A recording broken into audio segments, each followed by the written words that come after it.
La escóbula de la brújula. Dirige Jesús Callejo. Presenta David Sentinella.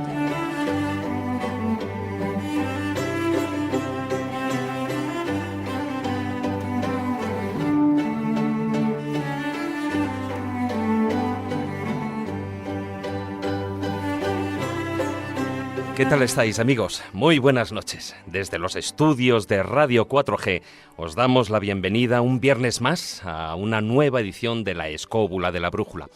Una edición en la que vamos a profundizar, y nunca mejor dicho, en el monumental y laberíntico mundo de las catacumbas y en el de los más distinguidos osarios. Será un recorrido histórico, antropológico y artístico lleno de anécdotas y curiosidades en el que contaremos con Marta Sanmanet como invitada, autora del libro Aquí yace o no, publicado bajo el sello Oberón del grupo Anaya.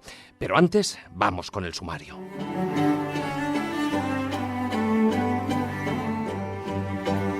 Con el zurrón del caminante nos iremos hasta la ermita del Santo Sordo, en Pastrana, lugar donde se encuentra un pequeño osario muy particular y donde Fray José de la Virgen pasó sus últimos años rodeado de huesos y calaveras para que le recordasen que a todos nos llega el momento de la muerte. Más tarde entraremos en el taller del pintor para conocer algunos matices del arte funerario y su evolución en 3 momentos de la historia, desde el Egipto romano hasta la estética del siglo XIX, pasando, por supuesto, por las catacumbas romanas. En la sección Asuntos Espinosos, nuestra colaboradora Israel Espino nos hablará de las historias y leyendas del Pozo Funeres en Asturias y también, como no, del famoso y escalofriante osario de Bamba, perteneciente a la Orden de San Juan, el único que existe en España. Más tarde, en el filandón, nos zambulliremos de lleno en el tema, indagando en las diferentes catacumbas y osarios que hay distribuidos por todo el mundo, haciendo especial hincapié en las presentes en el continente europeo. Y daremos fin al programa con las enseñanzas y moralejas de los cuentos de Callejo, un intenso viaje de 2 horas en el que contaremos con la ayuda de Álvaro Calero en la parte técnica. Antes de entrar en materia, os recuerdo, como siempre, la dirección de nuestra página web, laescobula.com. Y ya sabéis que también podéis seguirnos en las redes sociales. En Twitter nuestro perfil es @laescobula7 y en Facebook nuestro grupo oficial La Escóbula de la Brújula. Dicho esto, y sin perder un segundo, porque como bien dice el tiempo es oro, ponemos en marcha nuestra particular escóbula voladora para viajar a un mundo recóndito, laberíntico y tétrico, donde yacen no solo los huesos de miles, tal vez millones de difuntos, sino también 2000 años de leyendas e historias. Así que, comenzamos. Si quieres viajar a lugares con historia y sumergirte en los grandes misterios de nuestro mundo, La Escóbula de la Brújula, en Radio 4G.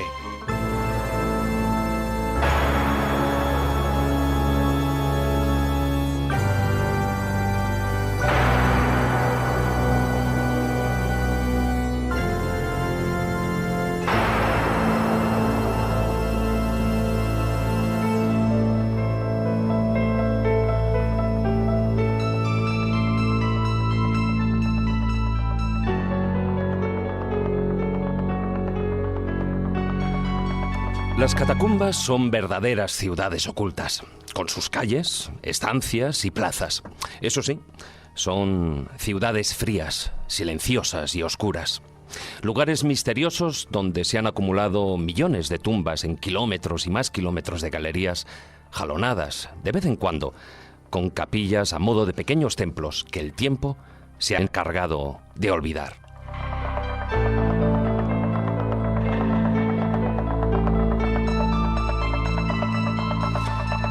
Las catacumbas fueron los antiguos cementerios subterráneos, usados durante algún tiempo por las comunidades cristianas y hebreas, sobre todo en Roma.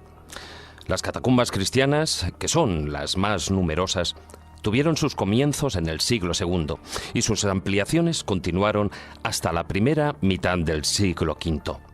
En su origen fueron solo lugar de sepultura, pero más tarde, posiblemente, fueron utilizadas para protegerse de las persecuciones de algunos emperadores romanos que consideraban a los cristianos enemigos del imperio.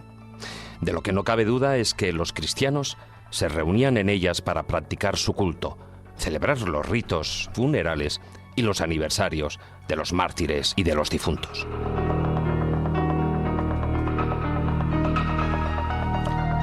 Cuando fallecía un santo o mártir, no solo se recogían y guardaban los restos y su sangre, sino también los objetos que le pertenecían. Así surgieron las reliquias, a las que se le sumaban los distintos instrumentos que habían servido para torturarle.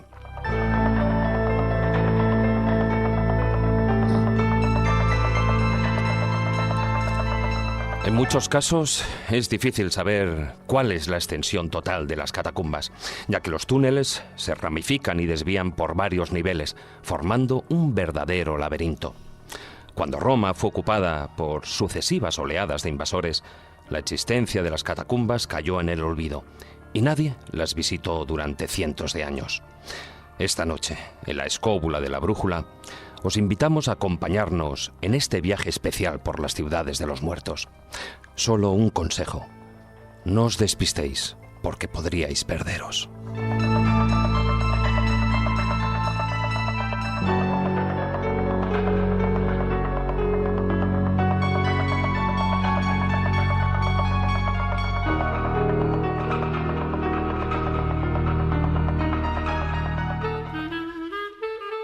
La escóbula de la brújula.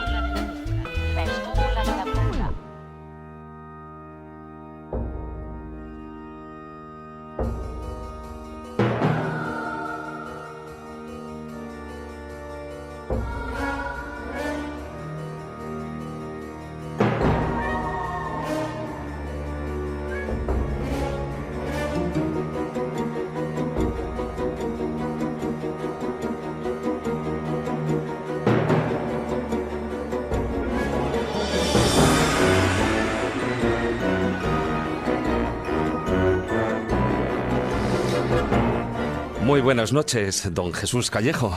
¿Qué pasa, David? Pues ya tenía yo ganas de darme una vueltecilla así por unas catacumbas. Hacía tiempo que no la daba, ¿eh? Como eres de calavera, de tumba en tumba. No cambias. Pero bueno, eso es bueno también. Esa obsesión, fíjate, que muchas veces han tenido las órdenes monacales, también las han tenido algunas personas, ¿no? Y algunas comentaremos esta noche. La obsesión de órdenes monacales, yo que sé, como los cartujos, ese famoso chiste, ¿no? De que se encuentran ahí dos en el claustro, y de hermano, morir habemus, el otro ya lo sabemos. En fin, eso es muy cansino, ¿no? Que continuamente te lo estés repitiendo, ese tempus fugit, esa futilidad de la vida, ese memento mori, ese polvo eres, sin polvo te convertirás. Vale, sí, está muy bien. Y es verdad que la muerte la tenemos que tener presente. Y una forma de manifestar esa muerte es con las tumbas, con las catacumbas, con los osarios. Y yo creo que hay que descargar un poco esa parte morbosa que tiene el tema, que evidentemente la tiene, ¿no? También forma parte de nuestra existencia, de nuestras vivencias. Hombre, la tiene porque como apenas sabemos nada de la muerte, y eso que llevamos toda la vida con ella, ¿no? Sí, pues ya sabes lo que dice el dicho, no te tomes demasiado en serio la vida porque no vas a salir vivo de ella. O sea que, desde luego. Al final sabemos cuál es el final, lo que no sabemos es cómo va a ser ese final, o sea que todos vamos a perecer, eso está claro, eso sí que está escrito. Pero ese culto a la muerte, según las distintas culturas, esa obsesión, ese trauma, ese miedo visceral, pues bueno, es lo que de alguna forma nos hace ser distintos, ¿no? Y enfocar este tema de forma muy diferente. Yo me imagino que ahora muchos de los oyentes que estén escuchándolos, algunos estarán ateridos, otros estarán expectantes, otros muchos con curiosidad, como diciendo, a ver, ¿qué nos dicen estos irreverentes galos de la muerte? Y en el fondo vamos a hablar de la muerte con la mayor naturalidad, igual que hablamos de cualquier otro tema en la escóbula de la brújula. Sencillamente forma parte de nuestra esencia y así lo vamos a enfocar, seamos cartujos, seamos capuchinos, seamos franciscanos o seamos seres corrientes y molientes. Muy buenas noches, maese Juan Ignacio Cuesta. Hola, muy buenas noches. Bueno, igual que nacemos y morimos, y esto es todo como muy normal, muy natural, como darse un paseo por un cementerio. Hombre, un domingo por la mañana. Sí, lo que pasa es que en épocas anteriores, una vez que uno se había muerto, resultaba un poquito complicado encontrar el lugar donde ubicar. ¿Y de qué manera hacerlo? Porque las formas han variado tanto a lo largo del tiempo que realmente podríamos encontrar una verdadera miscelánea que está conectada con distintas teorías que han surgido en distintos lugares o de distintas maneras, que han llevado la muerte por según qué derroteros. Por ejemplo, la cultura de los campos de urnas es muy curioso porque hay una especie de aberturas triangulares en las tapas de las urnas que dicen, bueno, ¿y esto para qué valía? O sea, bueno, es que esto es para que entre y salga el espíritu del difunto y tal. Claro. Bueno, Eso es como las falsas puertas egipcias, ¿no? Claro, eso lo hemos dicho hoy, pero no sabemos exactamente cómo lo pensaban ellos, ni muchísimo menos. Sin embargo, en otros momentos, a la costumbre era enterrar junto a grandes complejos megalíticos. En otros momentos vino la incineración, en otros momentos vino el enterramiento. ¿Y qué hay detrás de cada forma, de cada entierro? De cada manera de cada moda, casi. De cada moda y tal. En concreto, con la palabra catacumba siempre vamos a asociar, lógicamente, los sótanos y las grandes galerías donde tuvieron que esconderse los primeros cristianos, que cómo puede ser de otra manera, donde además hay anécdotas curiosas, como una que vivimos, por ejemplo, Jesús y yo, en la cual se han dado muchísimas paradojas. O sea, porque cuando... No hace falta que cuentes todo, ¿eh? No. Sí, porque eso de las paradojas... Sí, no, y es que lo voy a contar porque es muy interesante. Resulta que una vez fuimos a ver a Osma, el cadáver de incorrupto de Santa Cristina. Santa Cristina, pero ¿qué es Santa Cristina y tal? Bueno, después de mucho someterle al tercer grado al señor cura, que nos lo estaba enseñando, conseguimos que nos dijera, pues mira, yo tengo la misma teoría. O sea, alguien un día dijo, quiero unas reliquias porque hay que ponerlas en el altar mayor. Se fue a Roma, bajaron las catacumbas y en un sitio que ponía Cristina dijeron, a la esta te las lleva, que son de Santa Cristina. Y a saber qué Cristina era. Pero se las llevaron y entonces dicen, no, esto es un cuerpo incorrupto. Claro, lo miras así y dices, no, incorrupto no. O sea, está totalmente corrupto, pero eso sí, apojamao, como corresponde a cualquier momia o cosas así. Y, claro, porque un cuerpo incorrupto realmente es otra cosa. Claro, porque hacía además unos minutos, no, unas horas, que habíamos pasado a ver al cadáver también de María Jesús de Ágreda, de la venerable Madre Ágreda, y nos lo enseñaron, era un cajón de pino, ahí cubierto con su hábito y de incorrupto nada. O sea, la pobre señora estaba como suelen estar. Te tendrían que estar pitando los oídos. Más de uno te estará llamando blasfemo y más de uno que escucha el programa. Vamos Díganlo a un poco porque está hablando sí. del convento de Ágreda. Ahí el famoso cuerpo es el de Sor María Jesús de Ágreda, el que supuestamente está incorrupto, y tú te refieres a Catalina de Arana. Me refiero a Catalina de Arana, que era su madre. Que es la que está metida en un cajón de pino. Por eso digo que hay que precisar un poco. Ha habido una Hay confusión. dos cuerpos incorruptos y el que nos enseñaron, el que se puede enseñar realmente, bueno, con ciertos permisos. Bueno, no quieren enseñarlo, nos lo enseñaron por casualidad. Reconócelo. No, por eso, hombre, porque tenemos influencias. Bueno, dejarme que presente a nuestra invitada de hoy, porque también es una persona a la que le gusta eso de pasear por los cementerios. Se siente a gusto. Muy buenas noches, Marta San Mamet. Muy buenas. ¿Qué tal estás? Pues feliz con vosotros, divertidísima. Bienvenida aquí a la escóbula de la brújula. La más brújula de todas soy La yo. más brújula. Bueno, eres escritora, bloguera, diseñadora de formatos televisivos y sobre todo una gran artista plástica multidisciplinar. Has expuesto en España, en media Europa, también en Estados Unidos. ¿Cómo se enlaza una cosa con la otra? No se enlaza. No hay que o sale o no sale.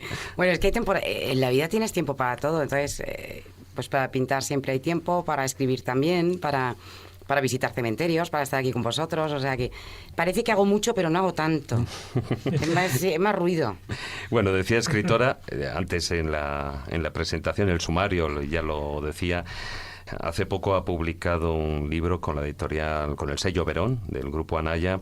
Aquí yace o no, el libro que tienes que leer antes de morirte. Si a mí me gusta ser tétrico, el subtítulo también se las trae. No lo puse yo, ¿eh?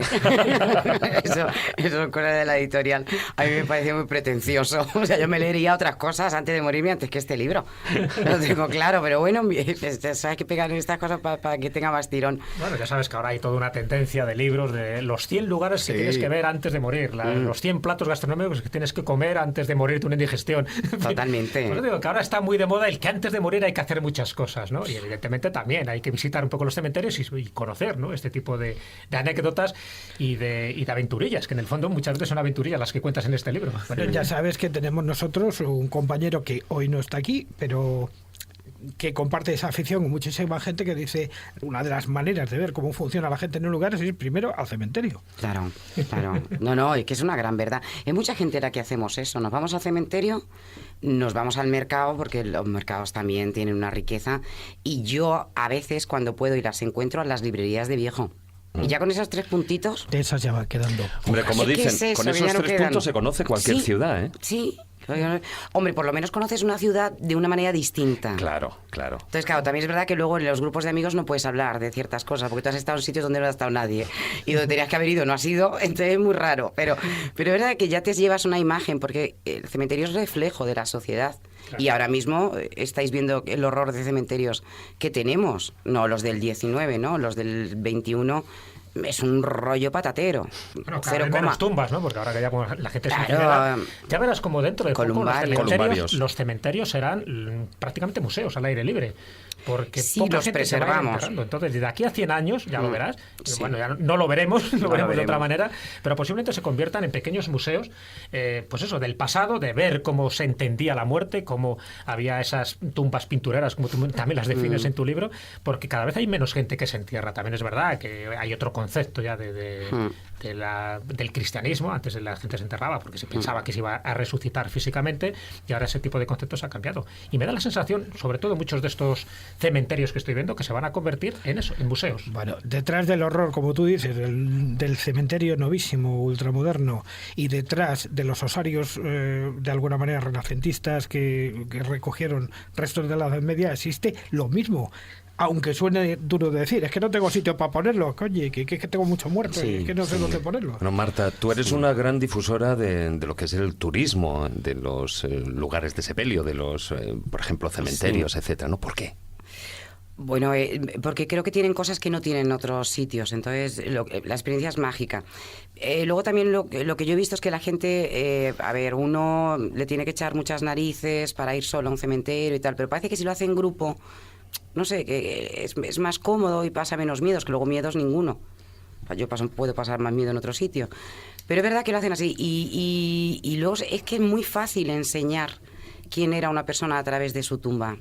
De ciertas tumbas, pero es muy sencillo porque, esto es un poco el modelo de estudio de la República, es sacar a la gente de las aulas y llevarlas allí, porque delante la mirada, el olor, el silencio, el ambiente, tu mente está preparada para percibir un montonazo de cosas. Entonces, todas esas cosas están en el cementerio. Tú no puedes contarle a nadie, mira, yo trato en las conferencias y pongo tumbas, pero no sé que no van a sentir lo mismo. Y aunque estén viendo una tumba maravillosa en una diapo, pero no es lo mismo. Ahora, si vienen y ven la tumba y la sienten y la rodean el y lugar, hasta la pueden el recogimiento. Tocar, claro, ya les has transportado a otro lugar. Es lo mismo que sucede, por ejemplo, en las clases de arte, ¿no? De historia del arte, etcétera, cuando los colegios pues van a los museos.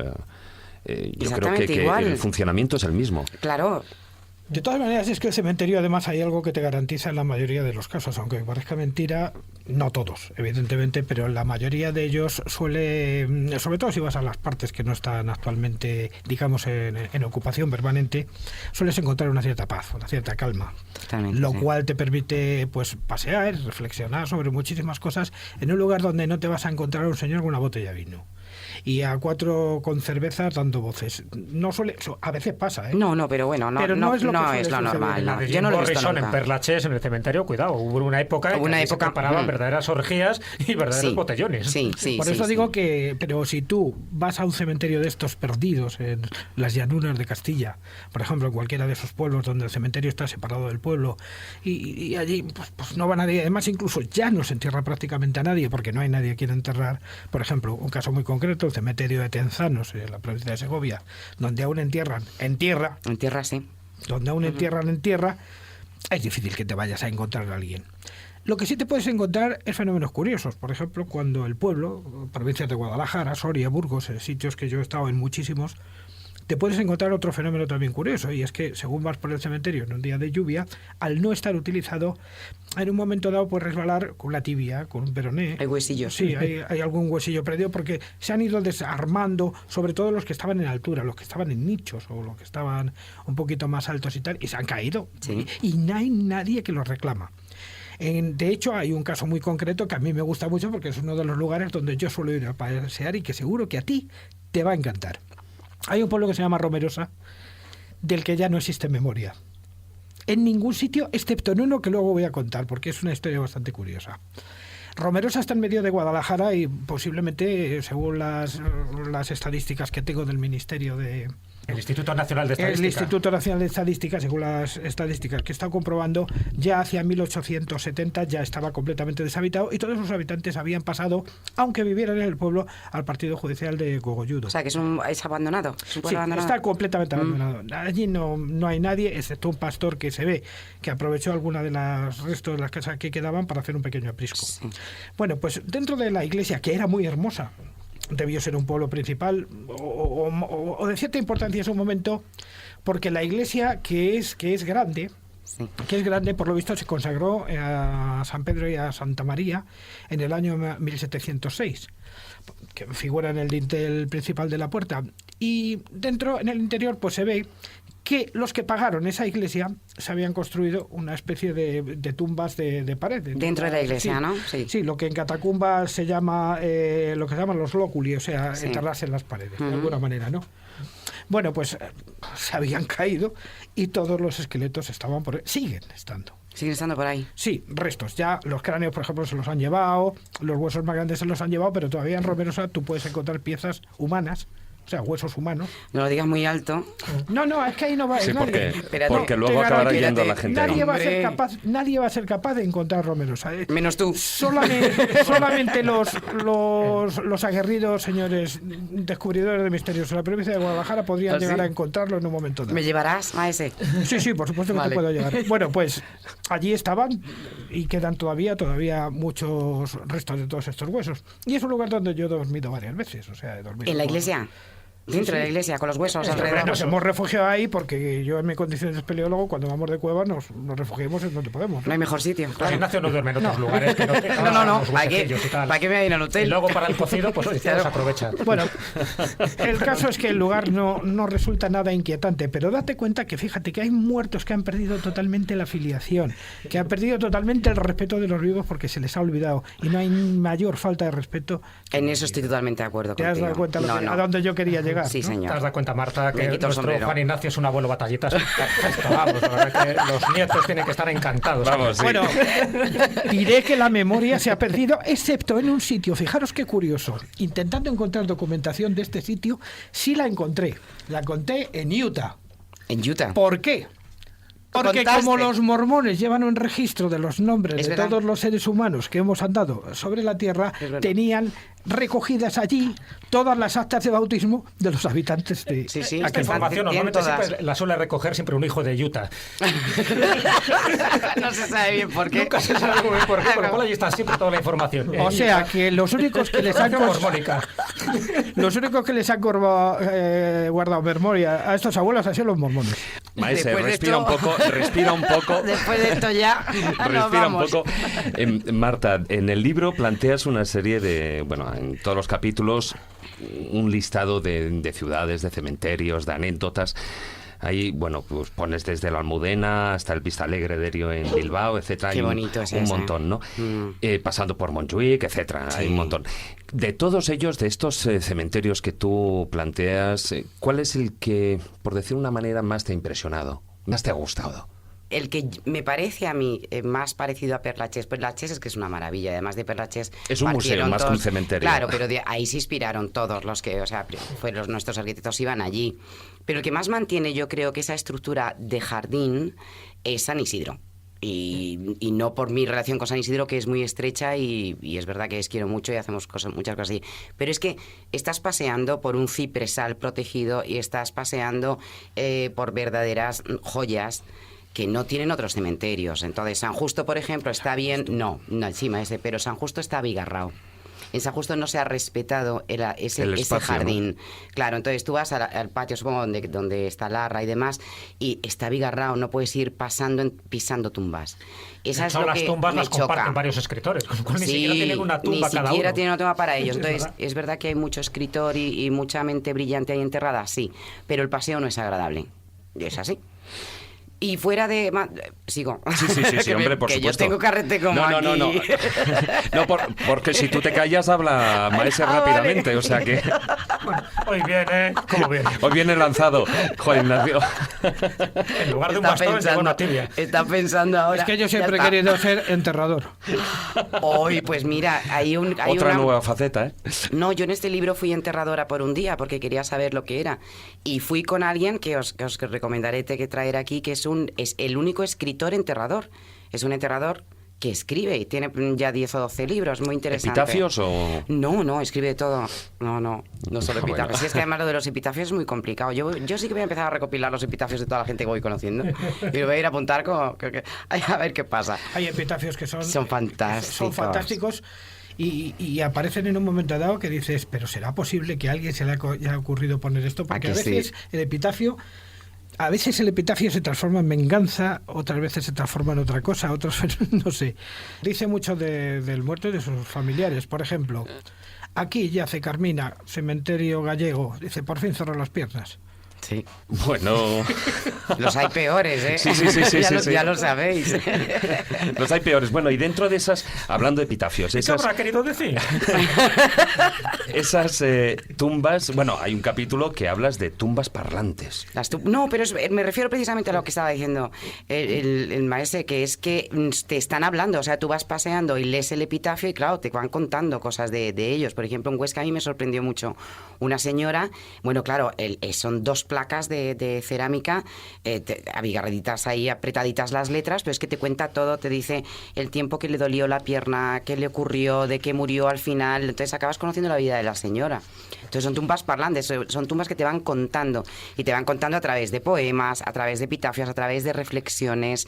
Dependiendo de cómo tengas el día, pues a veces parece que te están hablando a ti. Hombre, como la de los maridos ingratos, ¿no? Esa que dice Mira, lo de, Señor, recíbela con la misma alegría con la que yo te la mando. Estáis un poquito machistas, voy a tener que empezar a poner Ahí, contrapunto, ahí, ¿eh? he dicho- Aquí veo mucho hombre y claro, He dicho maridos os ponéis ingratos, locos. ojo, maridos ingratos. Aquí hay- La de las piernas de los maridos, voy a tener que sacar aquí Aquí el tacón. Aquí hay una que es impagable, no sé dónde está. Que a todo el que le haga daño o le quite algo a los muertos le entre cáncer negro en la boca al estómago. En la boca al estómago. Pero eso no es realmente un epitafio, eso es que... Una advertencia. No, es una Es una maldición. advertencia, pero es que es verdad que me parece que es en Sevilla, claro, es la historia que rodea las tumbas de los gitanos. Son muy, muy, muy entretenidas, porque hay de todo.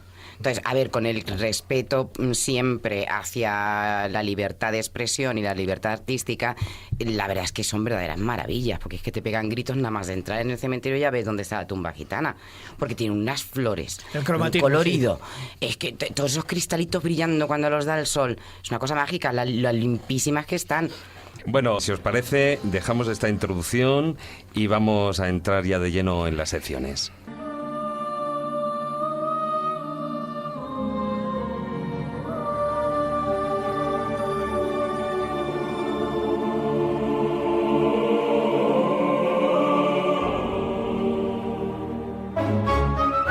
La escóbula de la brújula.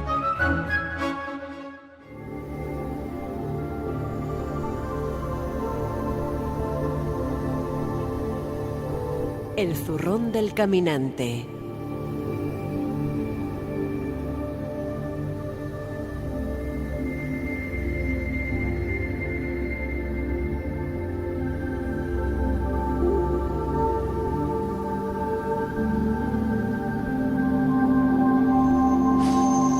Bueno, maese, cogemos ese zurrón del caminante y nos dirigimos hacia esa ermita del Santo Sordo en Pastrana, donde hay algo muy curioso. Bueno, debo decir que la zona que ya está llena de cosas que merece la pena ver y muy poco conocidas, y muy mal conservadas y además muy poco explicadas.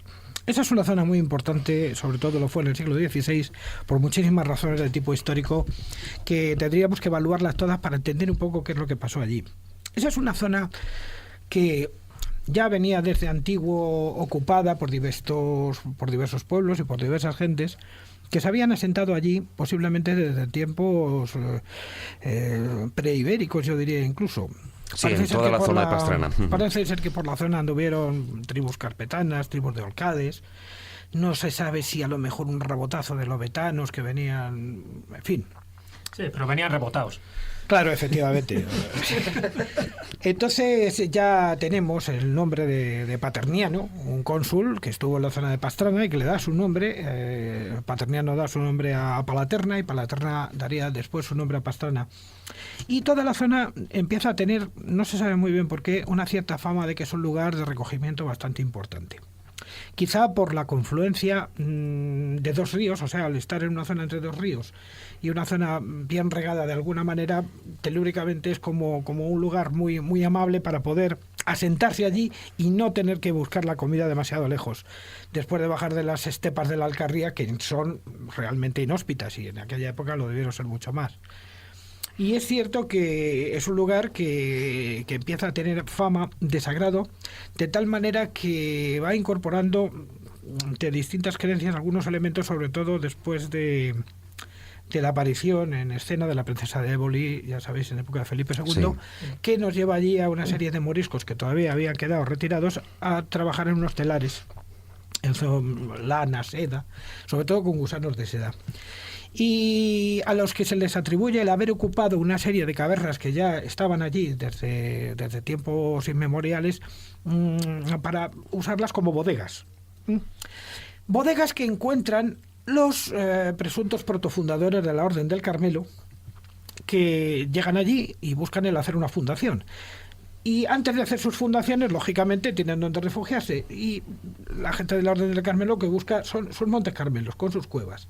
Entonces, una parte muy concreta de cuevas es la que nos va a llevar desde Escopete a Pastrana, siguiendo el curso del río Arles, y que va a llevar a Santa Teresa de Jesús a la fundación del convento de San Pedro, que está rodeada de una serie de leyendas y de misterios, porque, claro, toda la zona tiene una serie de cuevas. De cuevas. Incluso una de las cuevas ella la utiliza personalmente y además se la presta incluso San Juan de la Cruz. En un programa ya hablamos, claro, sobre el tema, porque frente prácticamente a 500 metros frente al monasterio, sí, hay una de las cuevas. Las cuevas de los moros, pero yo me refiero ahora justamente a las que están debajo del que fue el convento de San Pedro, y que esas las hemos visitado. Efectivamente, tuvimos una excursión a la zona el año pasado o el anterior, no recuerdo ahora mismo.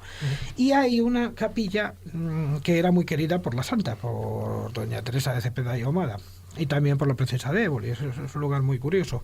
Y donde San Juan de la Cruz se refugió en alguna ocasión e incluso escribió parte del cántico espiritual. Bueno, pues justamente debajo de esta capilla, posteriormente, creo que está a caballo entre el 17 y el 18, corregirme si lo estoy diciendo mal, un fraile, Fray José de la Virgen, siglo XVIII, decide meterse allí dentro, buscar el sótano de alguna manera de aquella capilla, incluso excavarlo un poquito y construir un cuchitril donde él se dedica fundamentalmente, como no oye, es un sordo. Por cierto, pasa el tiempo como el santo sordo, aunque no sepamos por los documentos que fuera canonizado realmente, se dedica a pintar cosas. Sí, un santo popular. Claro, se dedica a pintar cosas y a decorar todo aquello con todos los elementos propios de la escatología mortuoria, que son tibias, cráneos y cosas. Y ahí crea un pequeño osario muy artístico, al estilo, por ejemplo, del de Palermo o de algunos otros, pero a muy pequeña escala, porque el lugar es bastante pequeñito. Y luego por todas las partes ilustraciones en la pared, frescos con alusiones al tiempo, frescos con alusiones a lo efímero de la vida. Un lugar que, por cierto, ahora mismo andan con mucho cuidado a la hora de dejar de entrar allí, porque ha habido mucho vándalo que se dedica a cargarse los cráneos, o sea, y incluso se han llevado huesos. Aparte de que hay una parte de la entrada que es que tienes que pasar de uno en uno, o sea, claro, no hay más acceso. Bueno, y además cuando llegas al último recinto, que era donde vivía el santo sordo, de alguna manera tienes que entrar de muy mala manera, porque es que vivía en un espacio muy pequeñito, al igual que creo que, ¿cómo se llama el extremeño, el que vivía debajo de la escalera, el santo? Ese era Fray Alcántara, vamos, el que que era el monasterio más pequeño del mundo, ¿no? Sí, efectivamente. Está claro. efectivamente. Vamos a San Pedro de Alcántara. San Pedro de Alcántara. San Pedro de Volvamos Alcántara. al Santo Sordo. El Santo Sordo crea allí toda esta, digamos, cueva iniciática de lo escatológico, de tal manera que cuando nosotros decimos que en España no existe nada más que en España, no en la península ibérica, sino que existe nada más que un osario, que sería el de Bamba, estamos de alguna manera obviando el del Santo Sordo, pero también es que no lo conoce prácticamente nadie. Y sí tiene una buena colección de cadáveres que fueron utilizados allí como ornamentación. El lugar es verdaderamente macabro, pero no es un lugar que tenga un mal ambiente, sino todo lo contrario. Parece que fue hecho con una ternura y una, ¿cómo diría yo?, una ingenuidad tal que de alguna manera te enternece que haya un hombre que se haya dedicado a esto prácticamente durante toda su vida. Es un lugar que creo que el Zurrón del Caminante debería contárselo a la gente que existe, porque prácticamente nadie lo sabe y es un lugar especial, muy especial. Además es curioso, porque el edificio está construido con estalactitas y estalagmitas, que es una cosa que me llamó muchísimo la atención. No sé exactamente por qué. Quizá porque a lo mejor esas piedras tenían en ese momento a lo mejor alguna propiedad especial que era reconocida por el santo, como que eran capaces de crear un lugar sagrado o un lugar santo en la zona. ¿Vais a colgar fotos en la web de este sitio? Sí, lo que pasa es que las tengo que extraer de un vídeo que hicimos en su momento, pero sí, estarán en la semana que viene. Tengo las fotos hechas también, porque he estado un par de veces. Es verdad que es un lugar que pasa desapercibido. La mayoría de la gente que va a Pastrana, y sobre todo esta parte espiritual de Pastrana, lo que visita es el monasterio del Carmen, que era el antiguo monasterio carmelita de San Pedro. Claro, los pasos lógicos, claro, pero no y está. en el monasterio del Carmen, pues normalmente la gente ve, pues eso, la iglesia, los dos museos. El museo, claro, naturales, ¿no? Y el de animales exóticos, exactamente, es un museo natural. Y luego muchos pues ven la cueva de San Juan de la Cruz, que por cierto hay una cruz que un poco simboliza, ¿no?, el lugar donde él estuvo no solo meditando, sino también escribiendo, un poco como su refugio eremítico y humilde. Pero es cierto que al lado hay esa ermita del Santo Sordo, curiosísima. Es que no se conoce prácticamente. Muy desconocida. La ermita ya existía antes de que la habitara el Santo Sordo.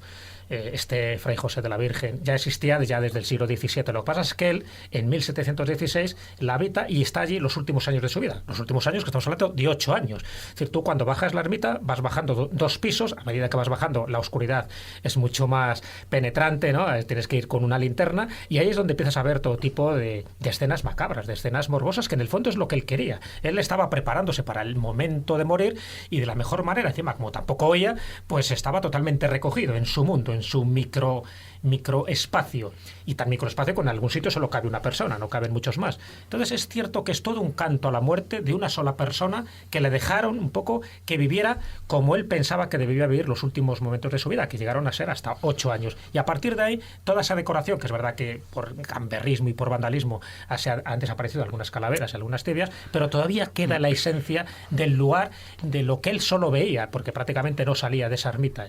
Y sí que es cierto que entras como una cápsula del tiempo donde en un espacio muy reducido ves lo que él estuvo viendo durante los últimos 8 años de su vida, y que en el fondo era prepararse para bien morir. Ya sabes, claro, que tan importante el memento mori, bien vivir como el bien morir. Bueno, pues él se preparó y efectivamente murió como él quería, que es en ese recogimiento, en esa especie de caverna, de cavidad, que luego con el tiempo se convirtió en la ermita del Santo Sordo. Sí, porque además es que es una zona que el movimiento eremítico tuvo allí hitos importantes y tal, que todavía pues pueden dar alguna sorpresa en la aparición de cierto tipo de tumbas o de cosas que recuerdan de alguna manera las antropomorfas de la época medieval. Estoy hablando en concreto de los restos que existen del convento que fundó Fray Juan de la Miseria, sí, un hombre poco conocido, y luego del desierto santo de Bolarque, donde cada uno de los monjes lo que tenía que hacer es su propia celda, su propia cueva, pero no todas juntas, sino que al final se quedó un complejo con una especie de ciudad de la meditación o de la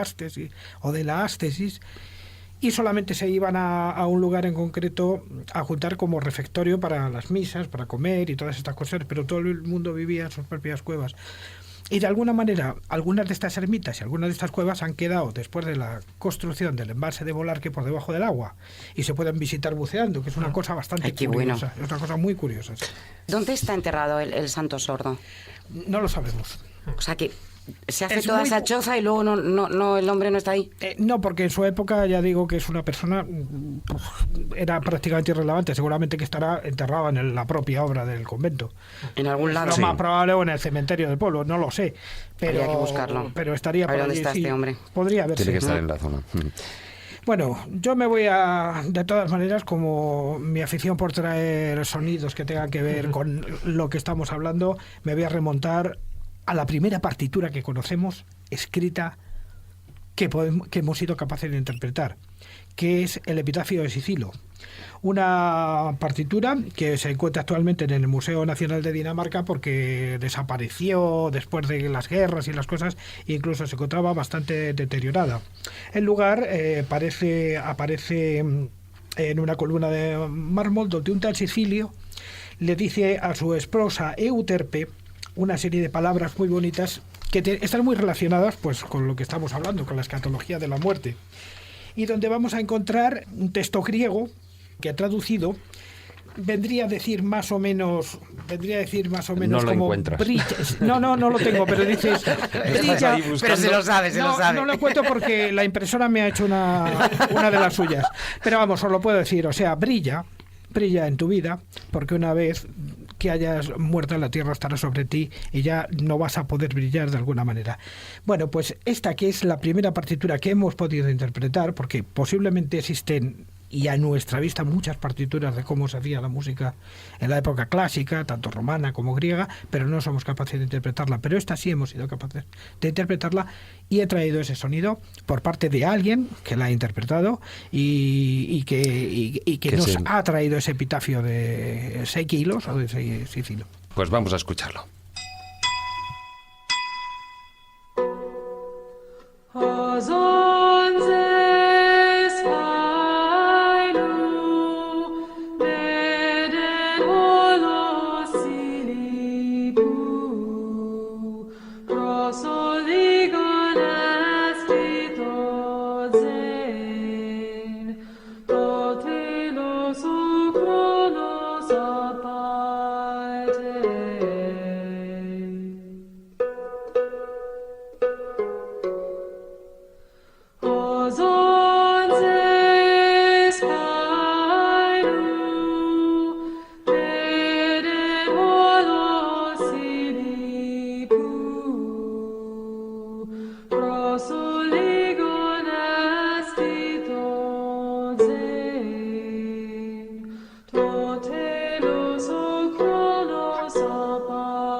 La escóbula de la brújula.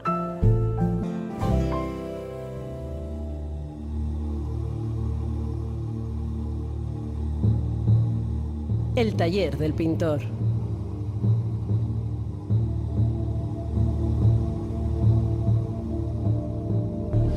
Bueno, y entramos en el taller del pintor. Hoy no tenemos a nuestro compañero, a Marcos Carrasco, aquí en el estudio, pero como se suele decir, y más en un programa como es este, lo tenemos en el éter. Así que muy buenas noches, Marcos, ¿qué tal estás? Hola, buenas noches, David. ¿Qué tal, compañeros? Hoy traigo 3 magníficos ejemplos para el taller del pintor de lo llamado arte funerario, de lo bien llamado arte funerario, puesto que se encuentra en todos los cementerios a lo largo de la historia. Y tenemos, en primer lugar, los retratos que se hicieron en la época siglo II, III después de Cristo, los retratos de Al-Fayum, lo que son los frescos hallados en las catacumbas de Priscila, y el Ángel de Monteverdi, que es una magnífica obra escultórica del escultor Giuliano Monteverdi, a ver si lo pronuncio bien, y nos vamos a detener un poquito en los retratos de Al-Fayum, que son una especie de híbrido entre lo que es el sarcófago egipcio y el retrato propiamente dicho. Y tenemos que en los primeros siglos después de Cristo, durante la dominación romana en las regiones conquistadas, se fueron abandonando las antiguas costumbres. Pues las familias ricas del Egipto romano pues siguieron momificando a sus muertos, y se hizo una especie de, como hemos dicho antes, un híbrido, y en lugar de pintar sobre la cabeza de la momia un rostro al estilo egipcio, pues esta era modelada en ocasiones con algo parecido a una pasta de papel, o se hacía en madera o en piedra, pues en 3 dimensiones, ¿no?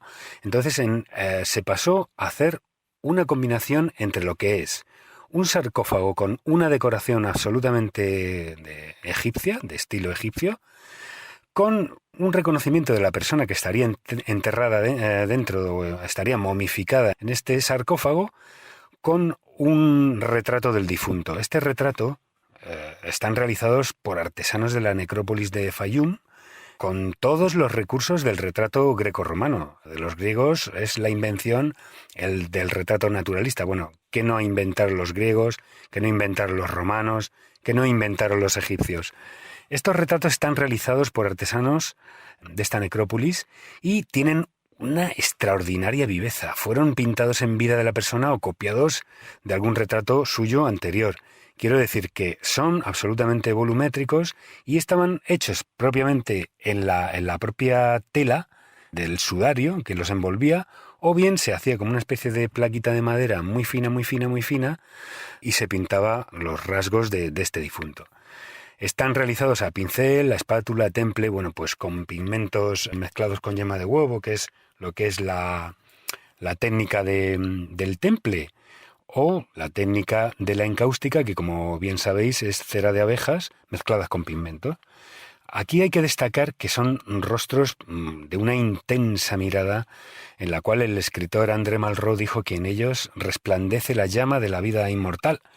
Estos pintores, herederos de la tradición griega, supieron captar ese hálito vital y esta mirada está representada por esas intensas pupilas que se proyectan hacia el más allá, hacia la proyección del ser humano, al anhelo de la eternidad. Hacia el siglo II después de Cristo, la sociedad en Egipto se había convertido en una sociedad multicultural en la que se fusionaron pues las principales costumbres y ritos de los pueblos más importantes, no solamente los egipcios, griegos y romanos, sino que también había sirios, judíos, libios, y se mezclaron completamente, haciendo también una fusión de estilos bastante evidente. El segundo ejemplo que os traigo son en las catacumbas de Priscila en Roma, y tenemos una resurrección de Lázaro y las primeras representaciones de lo que es la Virgen María, que datan del siglo II después de Cristo, son prácticamente coetáneas al anterior ejemplo. Y en estas catacumbas, concretamente la de Priscila, son cementerios romano-paleocristianos que se encuentran en la Vía Salaria, dentro de la ciudad de Roma. Es de los más antiguos que se han descubierto. Aparecen pues muchas representaciones, pues como la Anunciación, el fresco del Buen Pastor, la vida de Jonás. Bueno, hay una serie de oquedades en un espacio que se llama el lóculo del arenario, y hay galerías muy largas con bóvedas muy amplias, y hay una serie de cubículos u oquedades llamados lóculos, y en ellos aparecen varias pinturas a la técnica del fresco. Recordamos que esta técnica se hacía con lo que es el revoco, el enlucido de la pared en húmedo, podría tardar 8 o 10 horas en secarse, y ahí los pigmentos se integraban molecularmente y se quedaban incluidos en ese muro. Una vez seco no se podía pintar encima. Entonces aquí, como hemos dicho antes, aparece la primera representación de la Virgen María, como decimos, que lo hemos dejado en el muro de Facebook y en www.laescobula.com, y aparece con el niño en brazos y va vestida con un velo, una túnica de manga corta, y delante de ella hay un personaje que los arqueólogos deducen que es el profeta Balaam, pues este está señalando una estrella que hay frente a ellos. Según la tradición, este personaje es de la región de Mesopotamia, profetizó el advenimiento del Mesías. Bueno, parece ser que venía pues de la estirpe de Jacob. Esta pintura se ha datado en el siglo II después de Cristo. Bueno, David, compañeros, esta es la primera vez que observamos todas estas iconografías sagradas en uno de los cementerios más antiguos de Roma, y nos permite hacer la comparativa de la representación de las indumentarias de la época, los anacronismos en los que incurre un artista, un pintor, un escultor, cuando no sabe de cierto qué elementos, qué objetos, qué indumentarias se llevaban en la época que está representando. Y surge pues lo bien llamado anacronismo. Por así decirlo, en el año 2013 se descubre un fresco en estas mismas catacumbas, que es la resurrección de Lázaro, que mediante la técnica del láser nos ha permitido ver los colores en todo su esplendor. Es una técnica bastante novedosa y podemos ver cómo estaban estas representaciones en todo su colorido. Es bastante representativo ver cómo todas estas técnicas nos traen hasta la actualidad, cómo debieron estar nada menos que en el siglo IV después de Cristo. Estas representan a Jesús muy joven, ataviado con una túnica de estilo imperial, en la que toca la momia de Lázaro, que está todavía en la tumba con una varita, y entonces ahí podemos apreciar cómo estas vestimentas no tendrían quizá mucho que ver con las indumentarias que se llevarían en los tiempos de Jesucristo. Y el tercer ejemplo que os traigo es el magnífico y espectacular Ángel de Monteverde en el cementerio monumental de Staglieno, en Génova. Este cementerio es famoso por sus esculturas y uno de los mayores de Europa, con más de 1 kilómetro cuadrado de superficie. Y este Ángel de Monteverde está situado allí, pues fue encargo de Francesco Oneto, un rico comerciante de Génova, presidente del Banco General, para honrar la memoria de su familia. Os describo brevemente cómo es esta escultura. Es un ángel joven, de ciertas formas y rasgos femeninos, y está de pie mirando hacia el horizonte con unos brazos cruzados, pues delante del pecho, y en la mano sujeta una larga trompeta que podría estar simbolizando el toque sonoro que supuestamente darán los ángeles el día de la resurrección de los muertos, ¿no?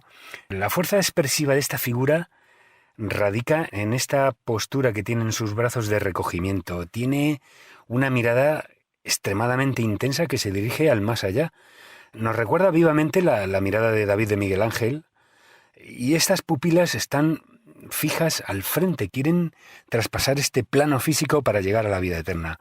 Quiero recordar a los oyentes que la mirada es muy difícil de representar en la escultura, pues hay que hacer como una especie de oquedad en el vacío, hay que hacer un vacío en el mármol para que se produzca una sombra y represente así la sombra de la pupila y la mirada, es decir, la mirada que esté enfocada bifocalmente para producir esa sensación de espacio que hay en el más allá. Tiene como una especie de grandes alas que están replegadas a lo largo de lo que es la estatura del ángel en una actitud de espera.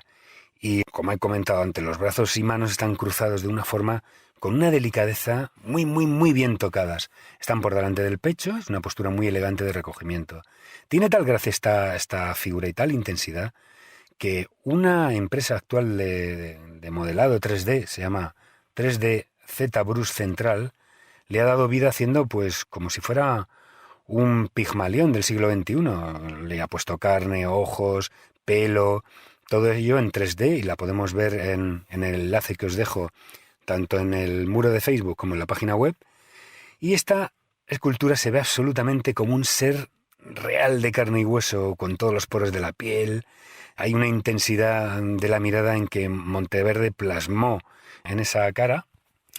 Y tiene ahora pues las pupilas de un color azul que esta empresa ha recreado, y es fascinante, espectacular. Aconsejo a nuestros oyentes que entren en los enlaces que os hemos dejado para que veáis cómo se puede interpretar esta figura y se puede disfrutar del... Bueno, parece ser que el mal llamado arte funerario parece de segunda categoría. Recordaos que estas magníficas obras de arte funerario pues podrían estar diciendo como aquel epitafio: estos días se me están haciendo eternos. O quizá el que reza en la tumba de Winston Churchill: estoy listo para encontrarme con mi creador. Si mi creador está listo para encontrarse conmigo, eso es otra cosa. Bueno, pues esto es todo, compañeros. Buenas noches, amigos oyentes, y no os dejéis impresionar demasiado por este programa. Abrazos para todos. Muchas gracias, Marcos. Un fuerte abrazo. La escóbula de la brújula. Todos los viernes a medianoche en Radio 4G. Asustos espinosos.